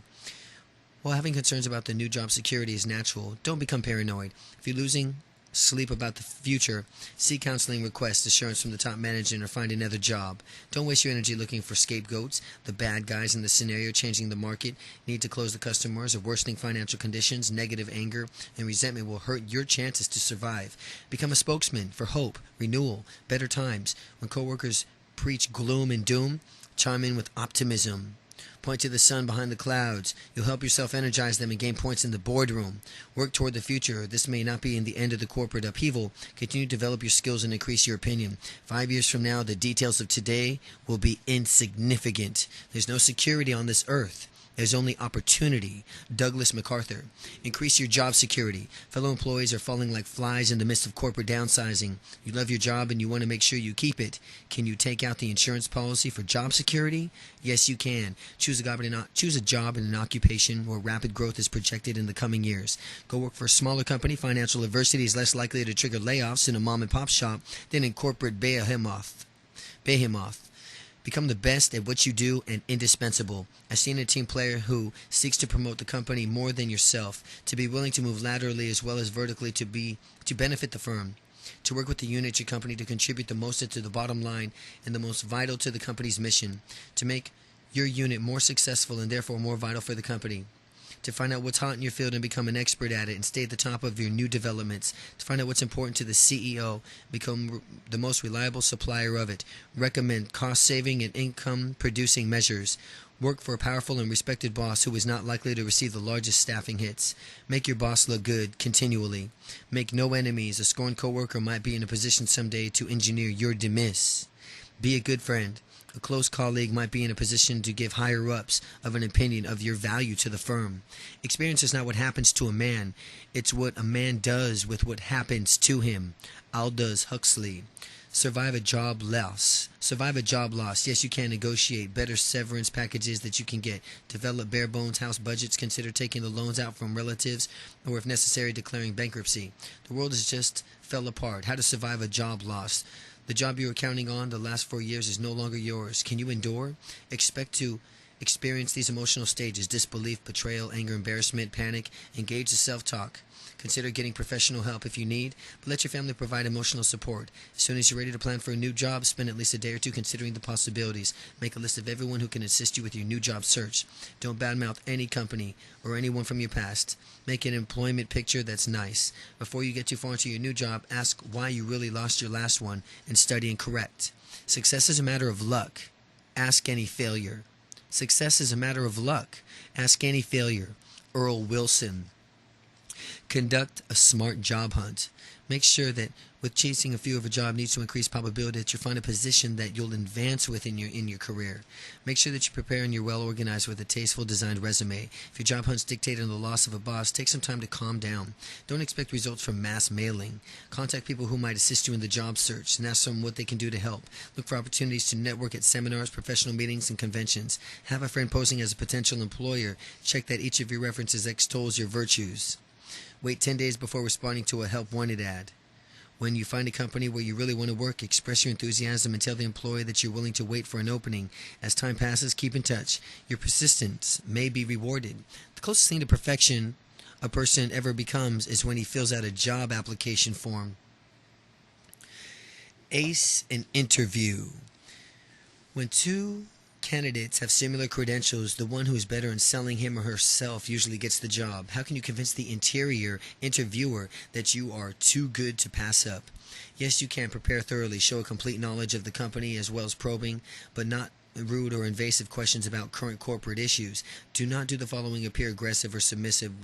Use first names unless asked to. Smoke or even invited. Sit down before asked to. Look at your watch. Show anxiety or boredom. Ask about salary or benefits. Asking questions before the interview has finished asking them. When asked, be crystal clear on your career objectives. When asked why you left your last job, claim insufficient challenge, no room for advancement, that you were underpaid, or that the company was not stable, or it was losing its edge. Never criticize your past boss.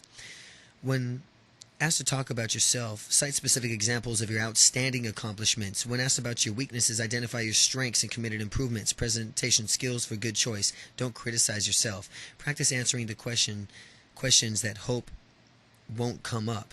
Practice your table of etiquette for interviewing over meals. Mirror the tone and voice of the body language of the interviewer. Sit up in the same posture. When you're not speaking, listen. Ask for the job. Say, I'd very much like to work for you. If you invite me to join the team, I won't let you down. Chapter 7. Prosper at home. Where we love is home. Home that our feet may leave, but not our hearts. Oliver Wendell Holmes Sr. Less is more. Robert Browning. Simplify your life. Expanding cable services makes channel surfing more frustrating. Your automobile is a technological marvel, but the automatic antenna won't reattract anymore. Your battery-run appliances are great, but you can never remember to recharge them. Your job demands half of your life, but you get magazines that can help you read every night of your week is committed. But can you get back control of your life? Yes, you can. Remember that you have many choices. No one holds a gun to your head and says that you must complicate your life. Yes, you can. Keep needs versus wants in perspective. Do you mistakenly believe that you need that exotic new electronic gear, or when in fact you only want it?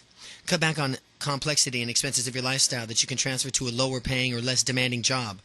Learn how to say no. When your boss piles up the work and asks what's important enough to be done around here in the time that you have to do it, and what can wait. Take stock of how much what you do benefits you directly, and how much you do for others. For example, your children, for what you ought to learn for them to do for themselves, what they need to learn to do for themselves. Reduce the number of gadgets in your life. When your garage door opener breaks down, disconnect it. Make coffee at the stove. Pull out your answering machine and limit the options of your next car. Weed out magazine subscriptions. Don't do it yourself. Pay someone else to do it. Learn to say no when you are asked to help. Volunteer for or join a group or a cause. Put aside your hour or an hour each day during from which you'll only do what you want to do, not what the world tells you to do. I've been rich and I've been poor. Rich is better. Sophie Tucker. Save money. Some people never seem to have enough money. The more they make, the more difficult it is to hang on to it. You can stop squandering your hard-earned income. Yes, you can. Pay no more in taxes than you have to. Devour self-help tax books. Buy professional tax advice. If possible, sell your car and instead of use a combination of public transportation, taxis, or rental cars. Shop your bank and investment agencies with the lowest service charges and with the highest rates of return. Invest windfalls of lowering your mortgage principal to a lower in total interest you'll pay. Avoid large impulse buys. Cut up the credit cards and always pay off your balances before the interest is charged to your account. Stop visiting the mall as a pastime. Only go when you need something. Refuse to buy anything that is not on sale. Make what you have last longer. Change the oil in your car more often and keep your car in the garage. Dust and coils of your refrigerator. Remove good clothing as soon as you come home. Hold on to everything 25% longer. Buy the right things at the right place. Learn the cheapest in the supermarket, what to buy in the discount warehouse, and which items are priced at the same everywhere. Clip manufacturers and retailer coupons and negotiate. You'll be surprised on how much cash-starved retailers are willing to give discounts to those who ask for them. Buy things used or slightly damaged. Visit thrift stores, consignment shops, garage sales, large flea markets. Ask for irregulars or in factory outlets. Request blemishes, auto tires. Buy day-old baked goods. Keep the eyes wide open before marriage and half shut afterwards. Benjamin Franklin. Choose a compatible mate. Divorce is painful. Unhappy marriages are worse. It will be tough enough to make a life with another person if you pick the right person. Don't start married lives with 2 strikes against 2 of you. You can avoid the irreversible error. Yes, you can before you marry. Think long and hard about the marriage, what marriage means to you. Why are you getting married? To eliminate the vicissitudes of existence? For example, loneliness, or to enjoy life fully by sharing it with someone else? The latter is a healthier reason. The explicit expectations do you have for your spouse? What are they? Are they any behaviors you insist upon? You think? What kind of relationship are you hoping for? Discuss the answers to the questions with your future spouse. Over a period of weeks, discuss expectations both for having the marriage. Decide what's really important. Resolve any differences and negotiate to the point where you can willingly buy into each other's expectations before you tie the knot. Marry based on compatibility, caring, and common values. Slight adjustments in these areas may be possible, but don't hope for or expect major changes. Do like everything about the way of your future spouse has treated you before and decided to get married. If not, remember, it won't get any better after the ceremony. What do you enjoy more, the things you do for your prospective spouse or the things that he or she does for you? The future looks bright for the two of you if each responds to the question by saying, the things I do for her or him. Can you say with confidence that you're looking forward to growing old with this person? Marriage resembles a pair of shears, so joined that they cannot be separated, often moving in opposite directions, yet always punishing anyone who comes between them. Sydney Smith. Have a happy marriage. Have a happy marriage. Yes, you can. Listen. In the evening, ask your spouse to share the day's experiences with you before you do the same. Give the undivided attention. Respond to the feelings that you are expressed, and don't reject any of them.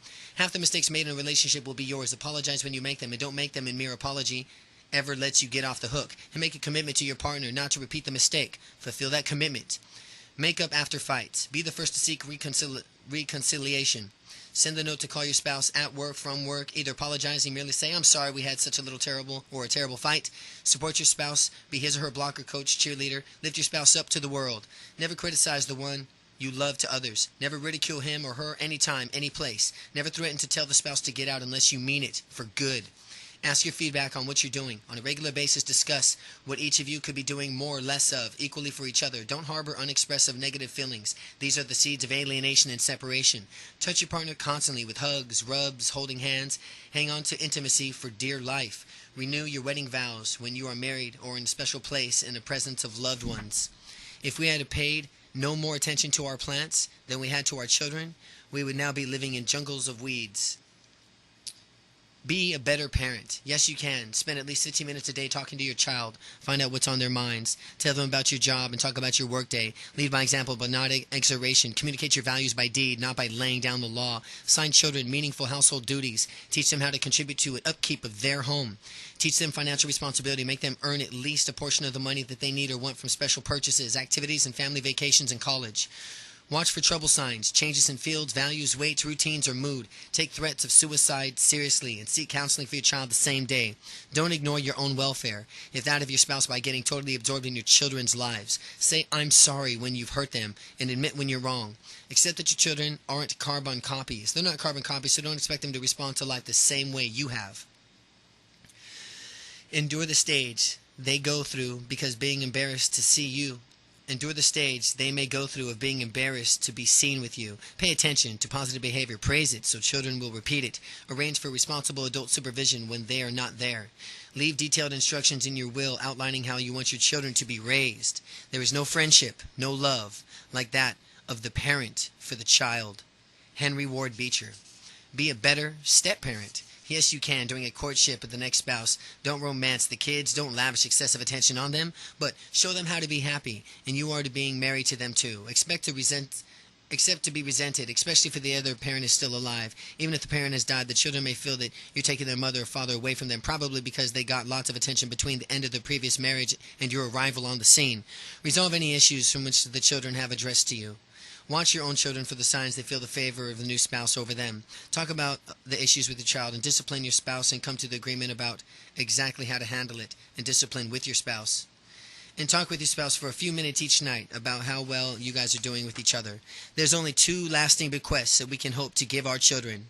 One of these is roots, and the other is wings. Harding Carter Jr. Raise positive, successful children. Yes, you can teach your children to express emotional distress and pain rather than sit on their feelings. Dish out lots of positive reinforcement. When you do, praise your children's deeds, not them, so not to connect their self-esteem to their performance. In the same way, when you criticize, condemn the deed, not the doer. Respond to expression to the fear, not asking your children to talk about what they're feeling. Share similar anxieties you had at their age. Accept their emotions as real. Never criticize, ridicule, or make light of their feelings. Lavish attention on older siblings when new babies arrive. Don't smother children with protection and control. Give them privacy without letting them become reclusive. When you are infants, respond quickly to their cries and give them lots of physical love. Listen to your children. Don't make them wait for something important with you. At the same time, teach them their needs won't always be met on demand. Be their sex educator before the streets take over. If you love your work, let your children know. Let your children witness expressions of warmth and caring and displays of affection between you and your spouse. What we want to see in the child in pursuit of knowledge and not knowledge in the pursuit of the child. Help children learn. Yes, you can. Buy your children educational toys when they're young. Don't be a commercial TV addict. If you're limited on viewing time, be easier you find your limit, you limit theirs. Train them to be readers.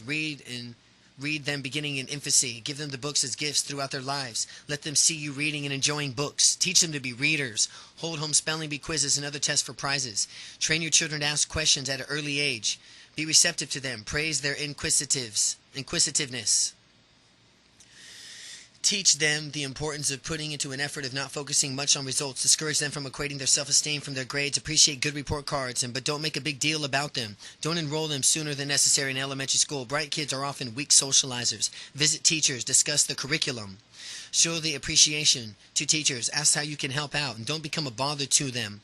Back up good teachers. Praise them to your children. Scan teacher rosters in coming school years and speak when it appears that a teacher's assignment has been made for an administrative expedience rather than a child's benefit. Consider the possibility of homeschooling if the time and talent are available between you and your spouse. Start saving today for the child's college tuition. You can learn many things from children. How much patience you have, for instance. Franklin P. Jones. Discipline children constructively. Yes, you can. Make no empty threats or weak statements about what you don't want them to do. Yes, you can. Make no real threats. Don't yell or nag. Yes, you can. Pick your fights carefully. Don't discipline excessively or over trivial matters. Don't allow tantrums to escalate. Call a truce When either side needs to cool off, to calm down, put your feelings in writing. Never hit your children. You could correct children's behaviors by teaching them self-discipline. This will not be accompanied by physical force. Never resort to bribery to get your way. When criticizing, say what you see. Don't brand a room full of toys messy.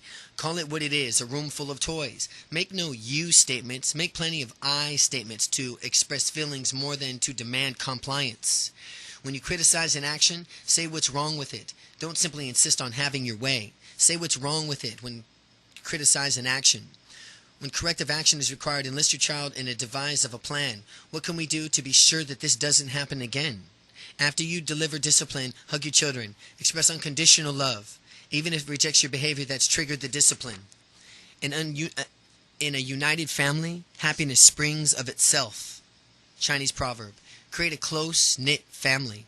Yes, you can. If possible, give your first child at least one brother or sister. When children are younger, make an expectation for establishing a family team, clearly known as a family team. Encourage your family to support, defend, and protect each other in public, even if you disagree in private.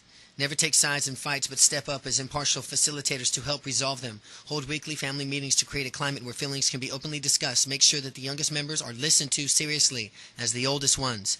Consult the whole family when making important decisions, from choosing a pet to planning a vacation. Demand respect from every family member, regardless of age or infirmity. Discipline disrespectful behavior, especially when it is directed at parents or grandparents. Discipline disrespectful behavior. Schedule fun family events from the time of children are young. Take your children with them more often that you leave them with a babysitter. Continue taking family vacations for as long as possible. Expose your children to an extended family. Give them plenty of opportunities to relate to grandparents, aunts, uncles, and cousins. Hold family reunions each 1 year. Take your children to weekly religious worship beginnings at an early age. Take your children to weekly religious worships beginning at an early age. One should know more about affection in front of a child without including him than eat in front of him while he remains hungry. One should no more be affectionate in front of a child without including him than eat in front of him while he remains hungry. Express family, love more fully. Express family, love more fully. Yes, you can. Listen to the people who you love when they come to you with their problems and concerns or fears. Throughout your actions, and show people that you love them and the relationships with them, and it's more important to you that your jobs and your hobbies and your possessions, to give your time to them. Time is the most precious gift you can give. Say, let's do something together, and then let's follow through. Ask them to talk about what's happening in their lives. Say, I love you, often with feeling in the most unexpected times. Display lots of physical affection, especially when you haven't seen each other for an extended period of time. Take care of the people you love when you are ill. Share your most powerful feelings and your most protected emotions. Show an interest in getting involved in activities, for example, hobbies. We are important to others in our family. Show your respect for people who love by soliciting their ideas and opinions and then acting upon them. Feel how deeply you love people who you love with, and let your involuntary and uncontrollable nonverbal cues, for example, eyes, face, and gestures, take over and say it for you about how you feel. Take a deep faith with the people that you love. These are thy glorious works, parent of good. Get along with adult children. Yes, you can. Do this before you become adults. Change the way you relate with them to match their advancing emotional age, to give them the opportunities to make mistakes. Set up a timetable for their emancipation. Share your opinions in a non-threatening, take it or leave it spirit. Let them stand in their own, but be there to help. Accept them as adults and friends. Find new outlets for energy once you've devoted your child to rearing. Make sure that they're aware of how much you love and appreciate them, and write letters and call them on the phone to remind them. Accept your life's choices, even after you let them know that you may not agree with them. And if you plan to help them financially, don't withhold the help until you no longer need it, or they no longer need it, or so they receive it after you're done or after you're gone. Don't feel entitled to a certain frequency of contacting with your kids. You won't encourage more communication by making them feel guilty, nor by calling or stopping by. Don't complain constantly to your children about your health or other problems. While you shouldn't hide your adversities from them, you need to be there for their help. Be there for help. Project an image of strength and independence. You need to feel that you're taking good care of yourself. When I was a boy of 14, my father was so ignorant I could hardly stand to have the old man around. But when I got to be 20, I was astonished on how much he had learned in 7 years. Mark Twain. Be a valued son or daughter. Yes, you can. Don't take advantage of your parents. Do everything possible to avoid infringing on their lives after you should have moved on and gone for the good. Give your parents a solitude that they need and may not have asked for. Older parents have same to privacy and have a need for privacy when they were young, and still Make love with precious moments and engage in other forms of intimacy. Introduce them to your friends and help your parents to feel part of your life. While you're still living with your parents, assume regular responsibilities for chores around the house and help them out. Ask them for advice. This will make your parents feel useful and you'll benefit from their years of experience. When you disagree with them, so openly, be respectfully. Make it clear that you disagree with no way of diminishing the esteem from which you hold for them. Surprise them on anniversaries, cook them something, take them on a vacation, or do other nice things for them. Maintain close and warm relationships with your siblings. A close-knit family is a source of support for you and a source of satisfaction for your parents. After you move out of the house, stay in close communications with them. Call, write, visit often. Bring your family to spend the holidays with your parents. A grandmother is a person with too much wisdom to let that stop her from making a fool of herself over her grandchildren. Phil Moss. Be a better grandparent. Yes, you can offer your children any parenting suggestions they request. Force unwanted advice on them. Make their own mistakes. Share your ideas tentatively so that not to make them feel inadequate as parents. Adopt a hands-on approach with your grandchildren. Bonds with each early in their lives. Take your grandchildren places without the parents on an occasion. Create your own relationships with them. Leave disciplining to the parents and support them in it. Be a teacher, confidant, and a supporter. If you live far away, send your grandchildren audio or videotapes with special messages from you. Write letters often. Allow each child to be an individual. Don't expect children to mirror you, their parents, or each other. Never let grandchildren hear you compare one with another. Don't give the nickname that diminishes the others. Example, don't call one the special guy or be prepared for jealousy from older grandchildren when you lavish attention on the latest arrival. Don't take sides in family squabbles, but always be available to listen to hurts. Never criticize your children in front of other children. If you live with your children, respect their privacy, and don't complain about the food or your living conditions. Help the household chores, handle your own finances, and provide the family with treats now and then. To be 70 years young is sometimes far more cheerful and hopeful than to be 40 years old. Oliver Wendell Holmes Jr. Enjoy your retirement. Yes, you can begin making financial plans for comfortable retirement today. Seek professional counsel to make a commitment to securing your fiscal future. If you're starting late, build retirement capital by working extra 5 or 6 years. Don't allow work to become a central purpose of your life. Some who do fail to physically survive in the few or 6 months of retirement. Others who work for the passive retirement age miss out on the indescribable joys of life that store for those who time to celebrate it. Develop hobbies and interests that you can expand during your retirement. Plan to volunteer your skills in the community and commit your energies to a social cause dear to you. Renegotiate roles and people at your home and how you can use the newfound time to help out. And consider starting a business of your home. Get a book or home business opportunities. Try things that you've never experienced before. You may discover a talent that you never knew you had. Telephone or write letters to all your friends who you haven't had time to keep in touch with. Talk to all retirees and learn from their experiences. Get involved with a group of organizations of retirees who stay active and have fun. Take time to enjoy simple things in life. Plant a garden. Read a comic book.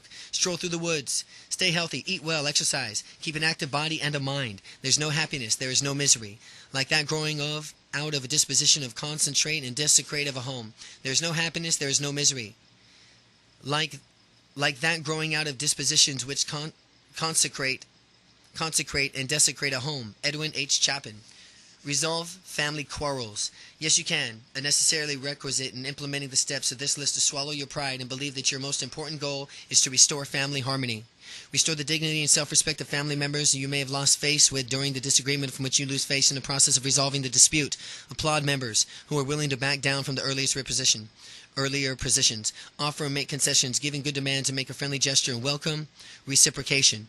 Admit that you were wrong about something and the gesture is likely to encourage the other person to do the same. If so, the two of you may be on the good road of reconciliation. Recognize that a lot of family conflicts is caused not by genuine disagreement but by misunderstanding. Initiate the meeting where two of you role play with each other, doing the best you can to articulate the position that the other person has taken. Listen on your earlier miscommunications and get cleared up. When confronting a family member, stick to the issues and don't get caught up in the exchange of accusations. Focus on fixing the fixture, not laying blame on the past. Work together to arrive at the answer to a question. What do we need to do to have this kind of relationship we both want from now on? Love the quest. Marriage, the conquest, divorce, the inquest. Cope with divorce. Yes, you can. If you're losing sleep, suffering from depression, if you believe that you're still in love with your ex, the children are involved, getting feedback, immerse yourself, view the divorce, write a story, but don't be dragged into verbal battles over your ex, telephone any person. Just stay continued on with another life in another time. Death is not the greatest loss in life. It's the greatest loss in which dies within us while we live. Cope with the death of a loved one. Yes, you can. Grieve naturally and let yourself cry, both in public and in private. The sooner and more fully you can express your pain, the sooner you'll be able to get on with your life. Expect the past through several stages of grieving and grievances: shock, disbelief, denial, painful sadness and emptiness, anxiety, irritability, guilt, anger, preoccupation with memories and the deceased. Express any anger they expressed because the person who has left you. If you feel, "Why did you do this to me?" don't be ashamed to shout it. Recognize the person who has left would be upset at the thought that you'd intend to stop living. Think about the millions who have survived bereavement. Now you will too. Remember that you have always in your memories to keep this person alive in your heart. In this way, his or her powerful influences on you will never end. Talk to others who have faced the loss and ask them how they share their experiences, and join a Start to Support group. If your faith includes the belief of life after death, keep in mind that heaven is a far better place than your loved one. Look forward into the reunion there. Be patient with yourself. Some people need time to recover. On the other hand, if you bounce back quickly, don't mistake this as a sign of not caring. As soon as you think you may need counseling, get it. And yes, you can. 1,200 inspiring ideas in work, home, and happinesses. Inspiring ideas for work, home, and happiness. Yes, you can. Sam Deep and Lyle Sussman.